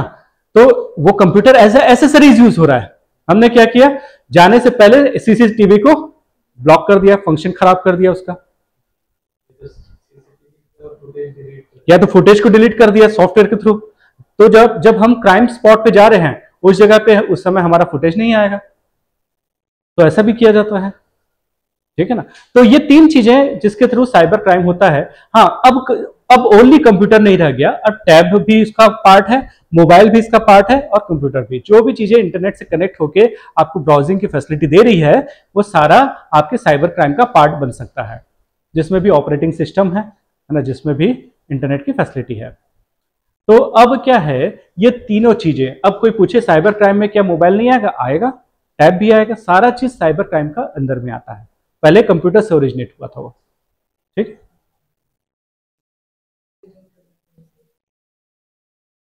सीसीटीवी का फुटेज मैं अपने मोबाइल पे क्यों देख पाता हूं? हाँ, इंटरनेट से कनेक्टेड है ना। इंटरनेट से अगर कनेक्टेड है तो मेरा यूजर आईडी पासवर्ड को बिल्कुल ये किया जा सकता है। कोई भी चीज इंटरनेट यूजर आईडी पासवर्ड वाले पे डिपेंडेंट है, कोई भी एक्सेस कर सकता है। हाँ हाँ, नॉट ओनली दिस, आप देखो क्या है, हम लोग ना सबसे कॉमन पासवर्ड्स यूज करते हैं। तो वर्ल्ड लेवल के सबसे कॉमन पासवर्ड्स को क्या किया गया, कितना 100 कॉम्बिनेशन होंगे, है ना, उस 100 कॉम्बिनेशन को लगा के हो गया, खुल गया। मोस्ट ऑफ द मॉडेम के पासवर्ड क्या रहते हैं? एडमिन पासवर्ड रहता है, यह तो 1 2 3 4 है ना। तो ऐसे ही तो रहता है, वही कॉम्बिनेशन तो यूज करेंगे। अब 1 से 8 की जगह 8 से 1 कर दोगे, है ना, और क्या करोगे? यही सब करोगे। फिर आपका डेट ऑफ बर्थ उसका कॉम्बिनेशन रहता है, फिर है ना, कि आपका जैसे कृष्णा @ इनका जो अगर बर्थडे है 5 अप्रैल को 0504, हाँ सिंपल। मोस्ट ऑफ द लोग ऐसे रखते हैं, मुझे पता है ऐसा रखते हैं। तो जब मुझे पता है तो सबको पता है, समझ रहा है? या तो इनका जो अजीज है सबसे, है ना, मेरे अजीज में जैसे मेरे बच्चा है तो बच्चे के नाम पे पासवर्ड होगा, है ना, या वाइफ के नाम पे पासवर्ड होगा। तो कितने लोग हैं काउंट करके? 3 4 लोग तो मेरे फैमिली के मेंबर है, उसी में से खोज लो, उसका यूजर आईडी, उसका नाम पता कर लो, उसका डेट ऑफ बर्थ पता कर लो, मेरा नाम, मेरा डेट ऑफ बर्थ, मेरे बच्चे का नाम, डेट ऑफ बर्थ, हो गया कॉम्बिनेशन 8 10 कर लो, हो जाएगा, निकल जाएगा, है कि नहीं? यही तो रखते हैं। ठीक है, तो साइबर क्राइम किस टाइप के हो सकते हैं? बहुत सारे टाइप के हो सकते हैं साइबर क्राइम, है ना। इसमें हम 1 बाय 1 देखते जाएंगे, जिसमें बहुत सारी चीजें हम लोगों ने देख लिया है ऑलरेडी, हम कुछ को और देखते हैं। साइबर क्रिमिनल्स कितने टाइप के होते हैं इसको आप देखना है। तो जो सोशल इंजीनियरिंग करते हैं उसको सोशल इंजीनियर बोलते हैं। तो किसी को सोशल इंजीनियर बनना है तो आप इसमें जा सकते हो, बहुत अपॉर्चुनिटीज है।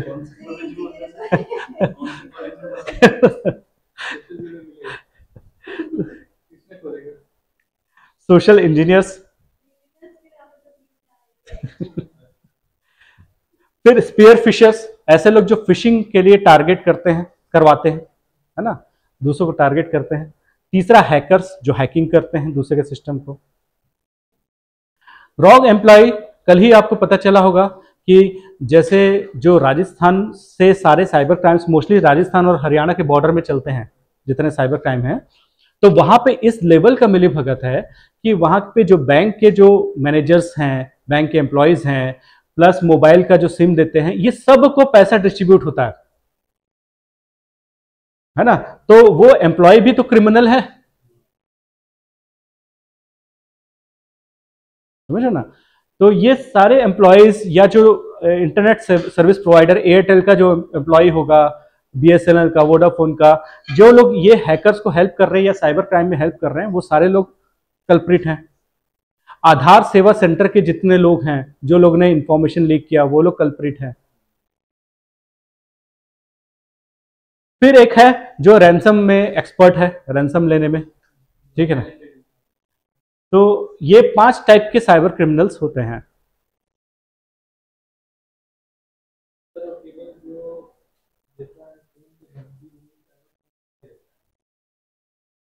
हाँ देखो, जो ये लोग तो एक्टर्स हैं, ये तो एक्टर्स हैं। मोस्ट ऑफ द लड़ाइयाँ जो लड़ी जाती है ना, वो गन से नहीं लड़ाई जाती, वो एक कंप्यूटर के टेबल एंड चेयर पे बैठ के लड़ी जाती है। जो गन लेके जा रहा है तो वो तो बेचारा चपरासी है, हाँ वो वर्कर है, वो जिसको आसिफ नाम था ना, नहीं, जो 2611 में कौन पकड़ा था, क्या नाम था? कसाब, कसाब, आसिफ याद है, कसाब।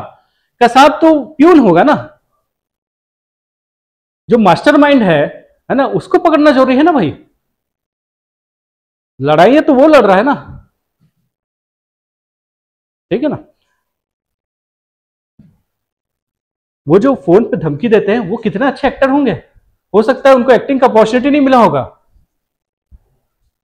है ना, कैसे डराया जाता है वो सब एक्टर्स होंगे, कैसे आवाज को एकदम पूरा सीबीआई वाले आदमी जैसा होना चाहिए ऐसा आवाज, वैसे सब लोग बैठे हैं, ठीक।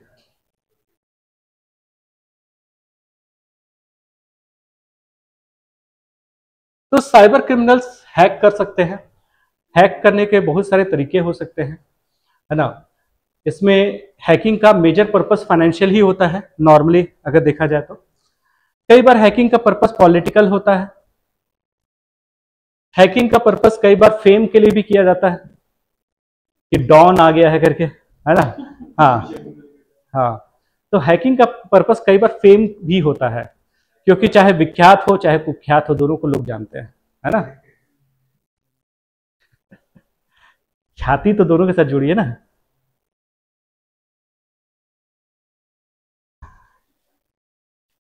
हैक्टिविज्म क्या है?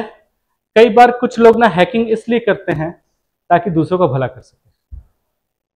जैसे क्या है, विकीलिक्स, है ना।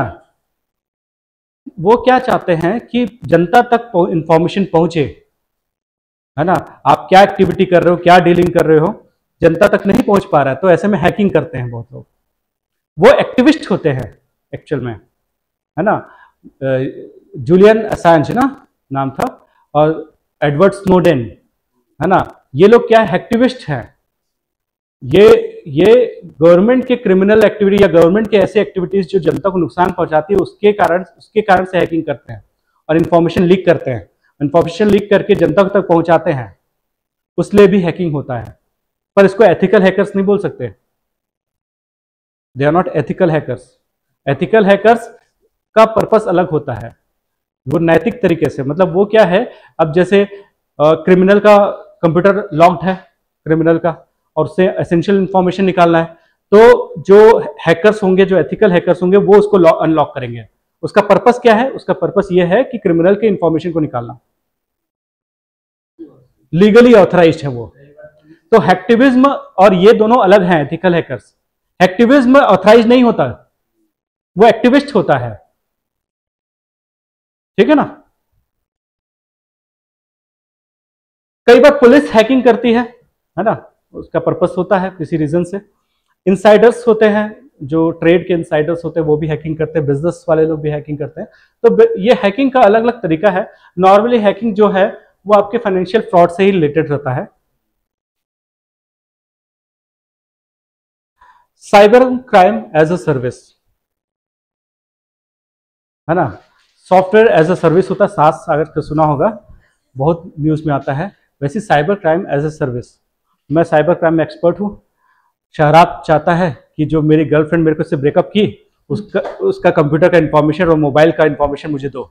उसने मुझे 1 लाख रुपए दिया, मैंने सारा इंफॉर्मेशन इनको दे दिया एज अ सर्विस, है ना। हाँ, तो cyber crime as a service use किया जाता है कई बार, ठीक है, और आजकल ऐसा चल रहा है।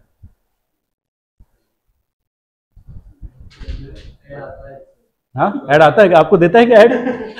नॉर्मली ना, जैसा आदमी रहता है वैसे ही ऐड दिया जाता है। हाँ? अच्छा।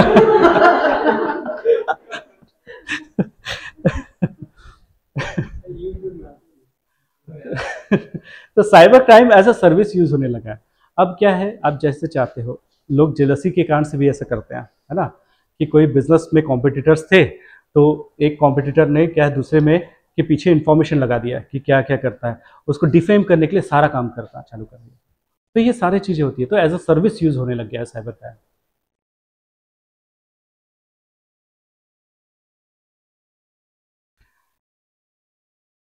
तीन टाइप के वेब होते हैं, है ना। एक है सरफेस वेब जिसमें हम गूगल याहू इसमें सर्च करते हैं। दूसरा है डीप वेब जिसमें आपको क्लाउड के स्टोरेज होते हैं, इंफॉर्मेशन होते हैं। और एक होता है डार्क वेब, है ना। आपने सुना होगा कई बार मूवीज वगैरह में डार्क वेब के बारे में। तो वेब, डीप वेब और डार्क वेब।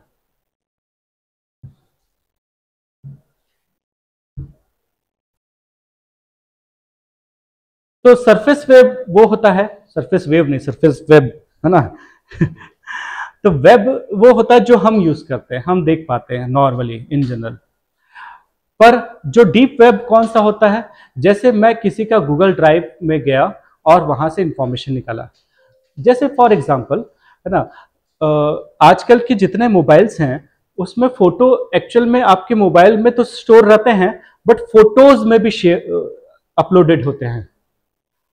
फोटोज करके एक सॉफ्टवेयर रहता है, उसमें भी अपलोडेड होते हैं। और वो फोटोज एक्चुअली आपके गूगल ड्राइव में अपलोडेड होता है ना। अगर मैं आपके गूगल ड्राइव को एक्सेस करना चाहता हूं जहां पे आपके फोटोज हैं, तो वो किसका पार्ट रहेगा? डीप वेब का पार्ट रहेगा। इसलिए आप ना अपने मोबाइल का को चेंज करने के बाद जब भी दूसरा मोबाइल लाते हो, ऑटोमेटिकली सारा इंफॉर्मेशन उसमें आ जाता है। क्यों आ जाता है? क्योंकि आपका सारा इंफॉर्मेशन क्लाउड में डला है ना, किसमें? गूगल क्लाउड में डला है, और वो सारा इंफॉर्मेशन फिर से वापस आ जाता है। ठीक है ना। आपके इवन एसएमएस जो है, व्हाट्सएप है, व्हाट्सएप भी बैकअप लेता है आपका। डेली आप देखे होंगे कि मॉर्निंग में बैकअप लेता है, सो दैट कल के दिन व्हाट्सएप किसी और डिवाइस में जाए, आपका सारा इंफॉर्मेशन आ जाए वापस। ठीक है ना। तो ये कौन सा वेब हुआ? वो डीप वेब हुआ। एक है डार्क वेब। डार्क वेब जो है ये इजीली अवेलेबल नहीं होता। ये ऑनियन साइट्स, ऑनियन जैसे क्या है, ऑनियन पीलिंग होता है, एक एक लेयर बाय लेयर निकलता है, इसके बाद आप मेन जगह पे पहुंचते हो। वैसे ही ऑनियन साइट्स होते हैं। इसमें क्या है, नॉर्मली आपको ये विजिबल नहीं होता नॉर्मल सरफेस से। आप सर्च करते हो कि कहाँ पे है ये। तो जैसे मुझे गन खरीदना है, अब मुझे क्या, गन को डार्क वेब में खरीदना है ना। तो मैंने क्या किया, सर्च किया, उसने मुझे कहीं और इंडिकेट किया, उस वहां सर्च किया, किसी और में इंडिकेट किया। वो पहुंचते पहुंचते मैं एक मार्केट प्लेस में पहुंचा जो हिडन था। उस मार्केट प्लेस में बहुत सारे बायर्स एंड सेलर्स हैं वेपन के। ठीक है ना। और वहां पे मैंने उसको खरीद लिया। मैं अपनी आइडेंटिटी बताने की कोई जरूरत नहीं है इसमें। ये चीज ऐसा होता है डार्क वेब में, आपकी आइडेंटिटी नहीं, इंफॉर्मेशन कुछ नहीं रहता। आप पैसा देते हो, आपके विश पे है कि वो देगा कि नहीं देगा, उसका कोई भरोसा नहीं है ना। आप अपने रिस्क पे काम करते हो। वैसे ही किलिंग का सुपारी देना है ना, तो वो भी डार्क वेब में हो जाता है। या तो cyber crime as a service use करना, ये भी डार्क वेब में हो जाता है। तो सारे क्रिमिनल एक्टिविटीज जो हैं वो डार्क वेब में रहते हैं, जो कि काफी नीचे रहता है। मतलब कई बार लेयर के बाई लेयर अंदर जाना पड़ता है आपको। ठीक है। तो डार्क वेब में जैसे मैंने बताया कि जो आधार का इंफॉर्मेशन हमारा लीक हुआ है वो डार्क वेब में है, सेल हो रहा था वो। डार्क वेब में हमारे 85 करोड़ लोगों का इंफॉर्मेशन सेल हो रहा है डार्क वेब में। इससे हमारे लोगों को पता चला कि भाई आधार का इंफॉर्मेशन लीक हो गया है करके।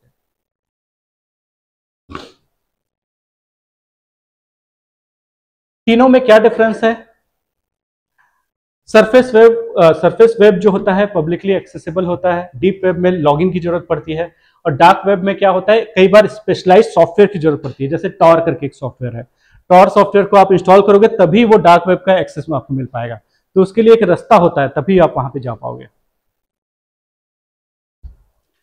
ये कोई भी वेबसाइट जो ओपन होता है वो यहां से दिखने लग जाता है। इसमें पर्टिकुलरली आपका एक अकाउंट होता है, तभी आप एंटर कर पाते हो। और ये जो है ये इलीगल मार्केट प्लेस है, जहां पे आपको एक रास्ते के थ्रू ही एंटर करते हो। ये सारा चीजें हैं, ये तो 100% लीगल है, ये लीगल है, बट इसमें प्राइवेट डेटा होते हैं। और ये इलीगल नॉर्मली होता है, नॉर्मली इलीगल होता है।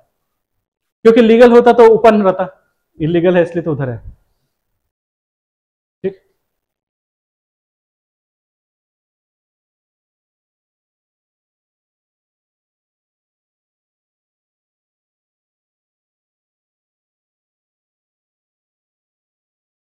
रिसेंटली कुछ अटैक्स हुए, उसका इंसिडेंसेस जिसको एग्जांपल में डालना है आपको, उसमें से एक है एम्स दिल्ली का रैंसमवेयर अटैक। 2022 से 23 में हुआ था। इसमें बहुत सारे 4 करोड़ मरीजों का डेटा लीक हो गया। अब सोचो 40 मिलियन मरीजों का डेटा फिर डार्क वेब में अवेलेबल है। इससे क्या होगा, जितने हेल्थ इंश्योरेंस प्रोवाइडर हैं उनको पता है कि किनको क्या क्या बीमारी है, उसी को टारगेट करेंगे कस्टमर्स को। प्लस जितने डॉक्टर्स हैं, जितने हॉस्पिटल्स हैं, ये सब उनको टारगेट कर सकते हैं, या तो उनके जो बीमारी है उसका मिसयूज कर सकते हैं। तो इसके कारण से हॉस्पिटल का सर्विस बहुत दिन तक अफेक्टेड रहा, पूरा सर्वर ठप हो गया था एम्स का। तो ये एक इंसिडेंस है रैंसमवेयर से रिलेटेड।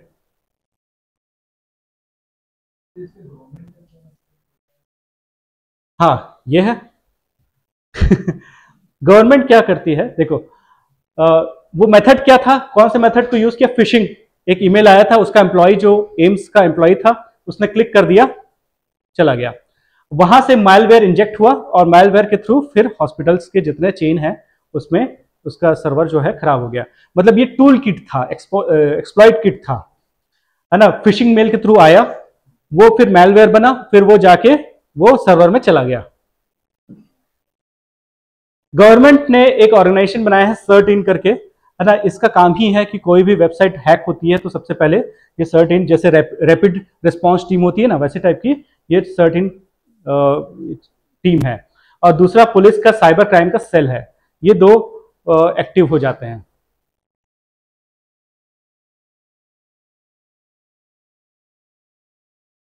हाँ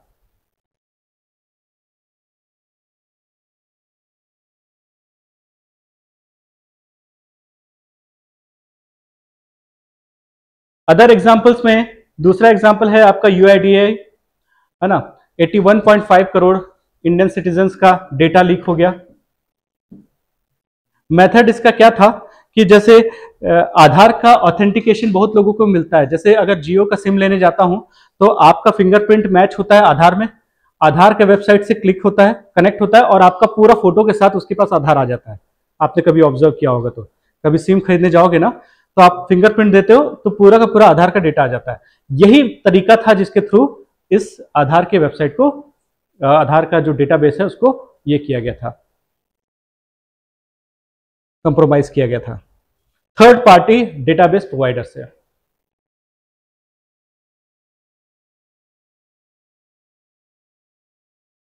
इसके कारण से एक्चुअली देखा जाए ना, जितने साइबर फ्रॉड अभी हो रहे हैं ना, इसका मेन पर्पस, मेन समय ये 2023 का लीक है,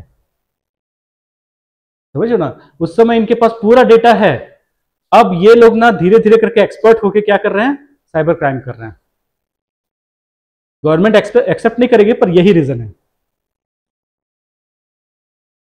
अब सोचो किसी का फिंगरप्रिंट का ये इमेज है आपके पास, आप वैसे फिंगरप्रिंट बना सकते हो,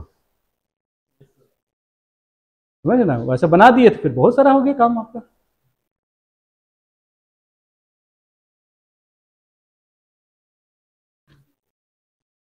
गवर्नमेंट ने फिर आधार के एक्सेस में को स्ट्रॉन्ग कर दिया। यूआईडीएआई ने भी काफी सुरक्षा बढ़ा दिया।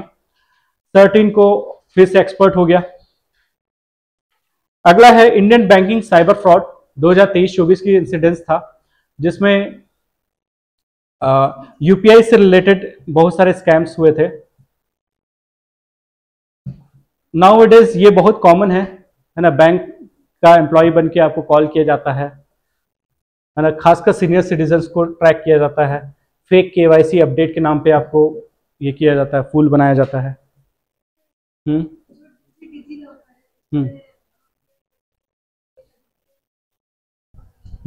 उसमें राइट, बिल्कुल निकल सकता है।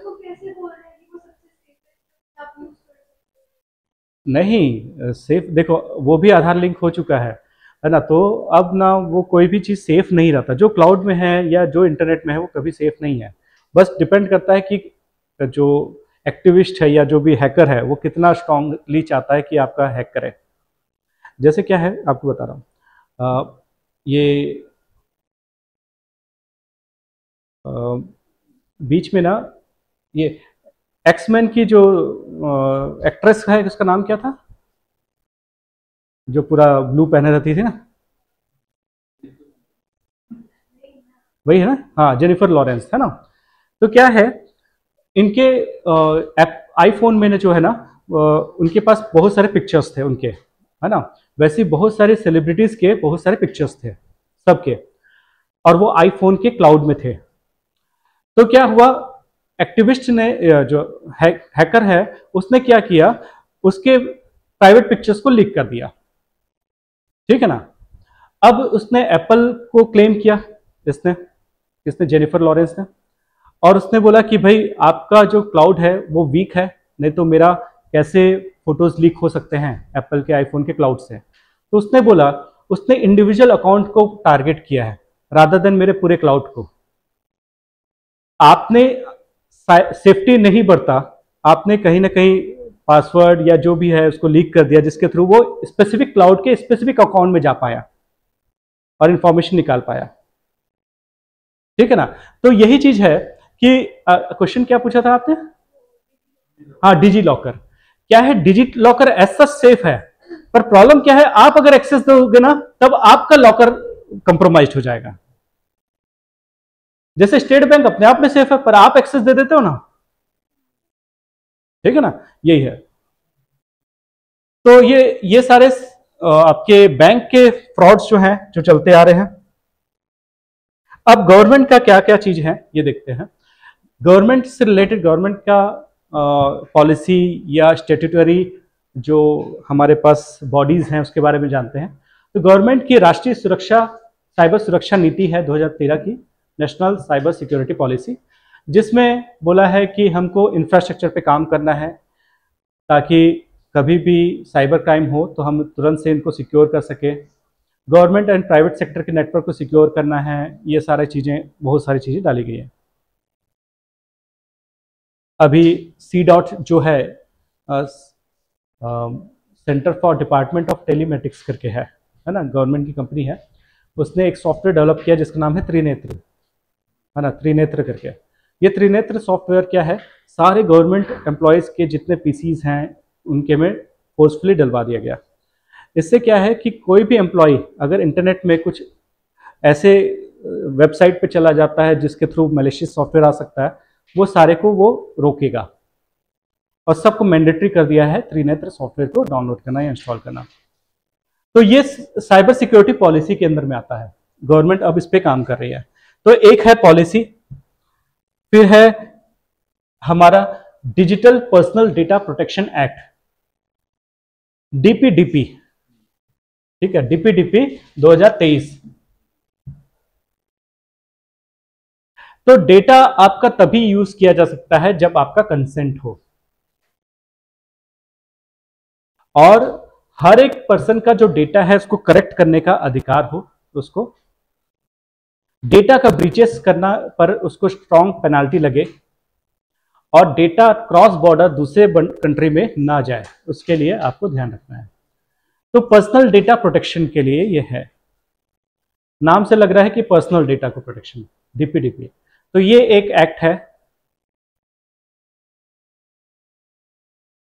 फिर एक और एक्ट है, थोड़ा ऊपर नीचे हो गया, Indian cyber crime coordination centre 2020। ये एक सेंटर है, सॉरी, ये केंद्र है जिसका मेन पर्पस है क्राइम का रिपोर्टिंग करवाना। जैसे आपके साथ साइबर क्राइम होता है तो इस पोर्टल में जाओगे, और ये पोर्टल में जाके आप अपना जो प्रॉब्लम है उसको रजिस्टर करोगे, या 1930 पे कॉल करोगे, 1930 पे कॉल करोगे। अब मोबाइल में जो सुना होगा कि 1930 पे कॉल करें करके, है ना, अभी जो सभी के मोबाइल में अनाउंसमेंट आ गया था ना, उसमें अनाउंसमेंट के लिए यही कोऑर्डिनेशन सेंटर रिस्पॉन्सिबल था।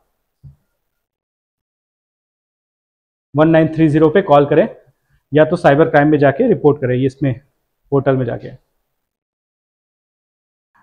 ये टीम है सर्ट इन, इसका काम क्या है? ये काम ये है कि कोई भी सडनली साइबर अटैक होता है तो उस पर काम करना, या तो कहीं पे साइबर अटैक होने वाला है तो अलर्ट देना, एडवाइजरी जारी करना।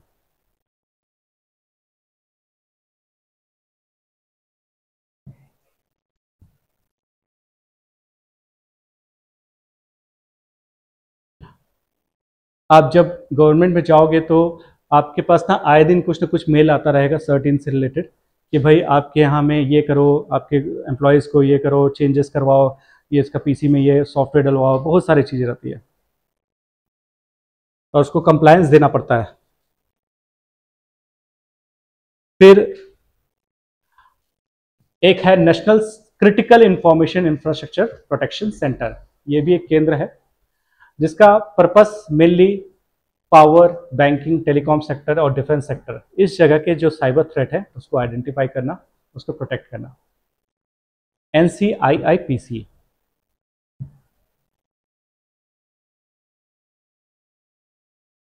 तो CERT-in और NCIIPC ये दोनों मिलके हमेशा से आपके जो ऑफिस है, जो गवर्नमेंट ऑफिसेस हैं, उसको सिक्योर करने के लिए इंपॉर्टेंट इंफॉर्मेशन भेजते रहते हैं। एक्चुअली इन लोग प्रवचन ही भेजते रहते हैं, हाँ भेजते रहते हैं, उनको बताएंगे नहीं कि क्या करना है, ये करो वो करो, बस ऐसे प्रवचन देते हैं। प्रॉब्लम प्रवचन से नहीं है ना, आपको तो एजुकेट करना पड़ेगा कि कैसे कैसे करना है।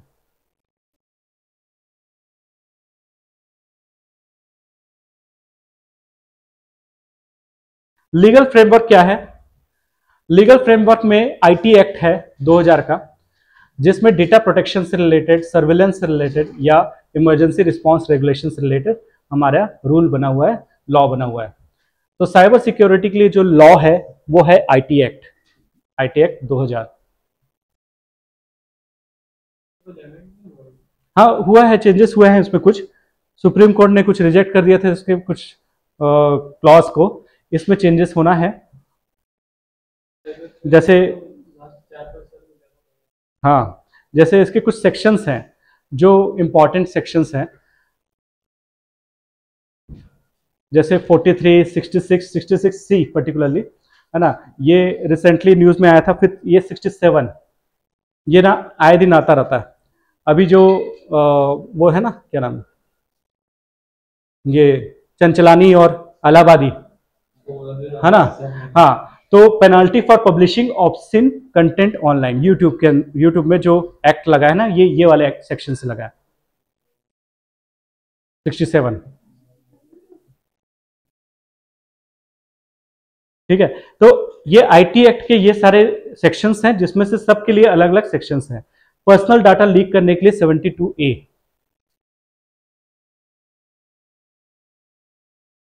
आईटी एक्ट में अमेंडमेंट हुआ 2008 में, पर इसके बाद उसको चेंज कर दिया गया 2015 में, सुप्रीम कोर्ट ने स्ट्रक डाउन कर दिया उसको। एक और एक्ट है हमारे पास, digital media ethics code rules 2021। तो ये सब कुछ एक्ट्स हैं और कुछ बॉडीज हैं जो हमको थोड़ा सा ध्यान रखते हैं। एक बिल इंट्रोड्यूस हुआ था पीडीपी करके, पर्सनल डेटा प्रोटेक्शन 2019 में, जो कि बाद में चेंज हुआ डीपीडीपी करके 2023, वही वाला जो था जो हम लोगों ने देखा था, वो वही चीज है, बस उसमें थोड़ा सा अमेंडमेंट होके अभी के रिक्वायरमेंट के हिसाब से, सूट करने के हिसाब से बना है।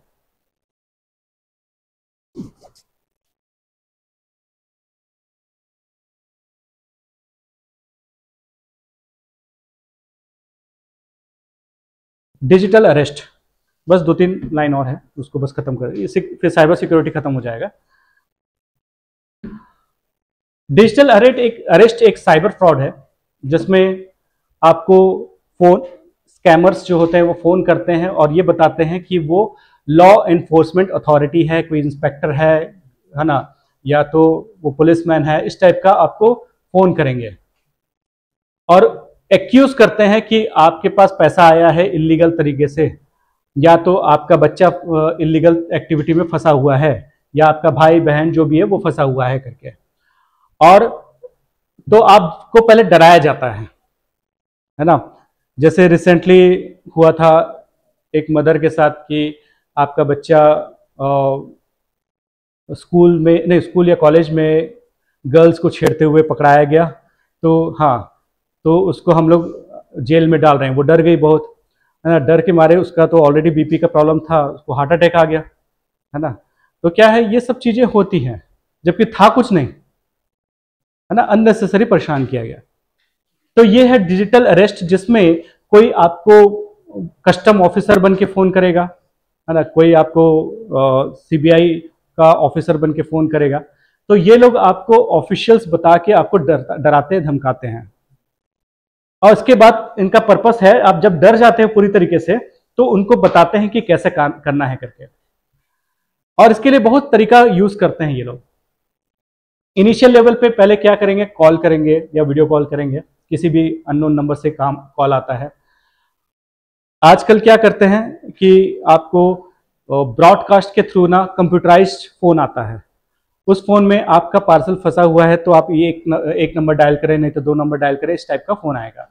आप जैसे ही क्लिक कर दोगे इसके बाद आपके पास ऑफिशियल्स का फोन आएगा, जैसे सीबीआई, ईडी या इसके नाम से फोन आएगा। फिर बोलेंगे कि आपका पार्सल ये था और इधर फंस गया है, इसमें 10,000 देना पड़ेगा या 1 लाख डालना पड़ेगा, जो भी है इस टाइप का आपको डराएगा। तो इसके कारण से आप डर जाते हो, क्योंकि आप कॉमन मैन हो, आप नहीं चाहते कि आपका इमेज खराब हो, इसके कारण से आप क्या करते हो, उसको पैसा डाल देते हो। इनफैक्ट ऐसा है कि वीडियो कॉल में जो पर्सन रहता है वो इतना लेजिटिमेट दिखेगा और इतना अच्छा एक्टिंग करता रहेगा कि आपको लगेगा कि वो सही इंसान है ना। उसके बैकग्राउंड में भी वैसे ही ऑफिस का पूरा चैम्बर बना रहता है जहां पे वो बात करेगा, उसमें लगेगा कि यार मैं तो रियली में फंस गया करके।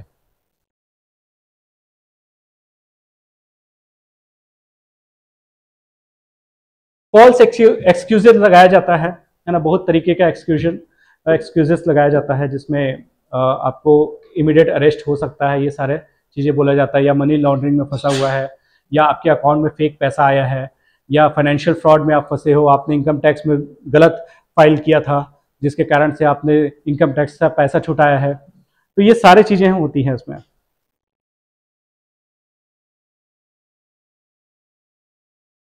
फिर इसके बाद फाइनली वो पैसा मांगता है आपसे, और उसके बाद एक वारंट भेज देता है, अरेस्ट का वारंट व्हाट्सएप पे, है ना, और दिखाता है कि अब आपको पुलिस उठा के ले जाएगी। ठीक है, तो ये पूरा मतलब आप उस समय तक ना 24 घंटे के लिए अरेस्टेड फील होते हो, है ना, इसी को डिजिटल अरेस्ट बताया जा रहा है। और इसके बाद आप ना कहीं से भी पैसा मांग के किसी तरीके से उसको अपने आप को छुड़ाने की कोशिश करते हो। रियल लाइफ केसेस में जैसे दिसंबर 2023 में मुंबई का एक बिजनेसमैन जिसको डिजिटल अरेस्ट किया गया, 1.2 करोड़ उसका चला गया था।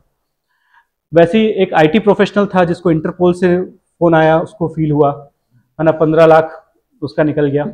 इनकम टैक्स के वायलेशन के नाम पे एक बेंगलुरु का डॉक्टर है, उसको पैसा देना पड़ गया, क्योंकि उनको पता है कि डॉक्टर्स के हैं तो कहीं ना कहीं मरीज वगैरह से टैक्स वैक्स का हो रहा होगा करके डराते हैं, और डरा के फिर ये कर देते हैं। Now it is AI driven attacks होने चालू हो गए हैं, है ना। वो एआई के थ्रू आपको आपके वॉइस को यूज करेगा, आपके इमेजेस को यूज करेगा, और उसके बाद वो अटैक करेगा, है ना। मैंने जैसे बताया था आपके वॉइस को यूज कर सकता है, आपके इंफॉर्मेशन, जैसे जैसे आप ना इनको इंफॉर्मेशन देते जा रहे हो वैसे वैसे वो आपको ये करेगा। जैसे घर में कॉमनली कई लोगों का नाम घर में किसी का बोलना चाहिए कि जैसे रिंकू हो गया, पप्पू हो गया, है ना, ये सब कुछ कॉमन नेम्स हैं, जो कि गुड़िया हो गया, है ना, ये कॉमन नेम्स है जो कि कहीं ना कहीं आप जानते ही हो किसी न किसी को। जैसे राहुल हो गया, आशीष हो गया, है ना, ये कुछ ऐसे नेम्स हैं जिसको आप हमेशा से जानते हो कुछ ना कुछ। तो आपको फोन आएगा वैसे कि ये राहुल इसमें है, आप फिर इंफॉर्मेशन देते हो, अरे वो तो उधर था, कैसे गया, चला गया, अच्छा, है ना। अगेन जैसे आपने बता दिया उसको इंफॉर्मेशन कि अरे वो तो ऐसा था करके, तो इस तरीके से वो सब यूज किया जाता है। तो साइबर में और कुछ है, चलो ठीक है। एक स्टेट पीएससी का क्वेश्चन आया था, उसको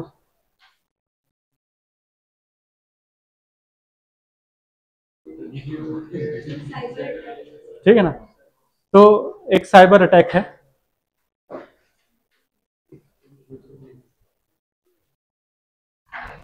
तो अपने पास जितना चांसेस है क्वेश्चंस आने के, अपन ने सारा कवर कर दिया इसमें से, है ना। क्वेश्चन तो आने के चांसेस फुल हैं इसमें से, कोई भी एग्जाम दो इसमें से आने के क्वेश्चंस चांसेस हाई है, ठीक। हाँ, तो साइंस का अदर टॉपिक्स है ना, ये तो एक मॉड्यूल खत्म हुआ है, अब दूसरा वायरस बैक्टीरिया वेट कर रहे हैं, हाँ वो वेट कर रहे हैं उसका। अरे कल शायद मैं रेडियो मिर्ची में जाने वाला हूँ कुछ दिन में, तो हाँ हाँ 1-2 दिन में मेरा आ जाएगा उसमें। कल तो रिकॉर्डिंग है, अब इसका हाँ हाँ वो सब डालेंगे ना। उसने एक्चुअली रील्स देख के ही अप्रोच किया, हम लोगों ने जो रील्स वगैरह डालते थे ना, तो तो अभी क्या है, क्लास 12th के बच्चे जो पास आउट होते हैं उनको कई बार गाइडेंस की रिक्वायरमेंट होती है कि आगे क्या करना है करके, तो उसके लिए मेरा एक सेशन रहेगा बता रहे। तो कल शायद क्लास नहीं होगी मेरी,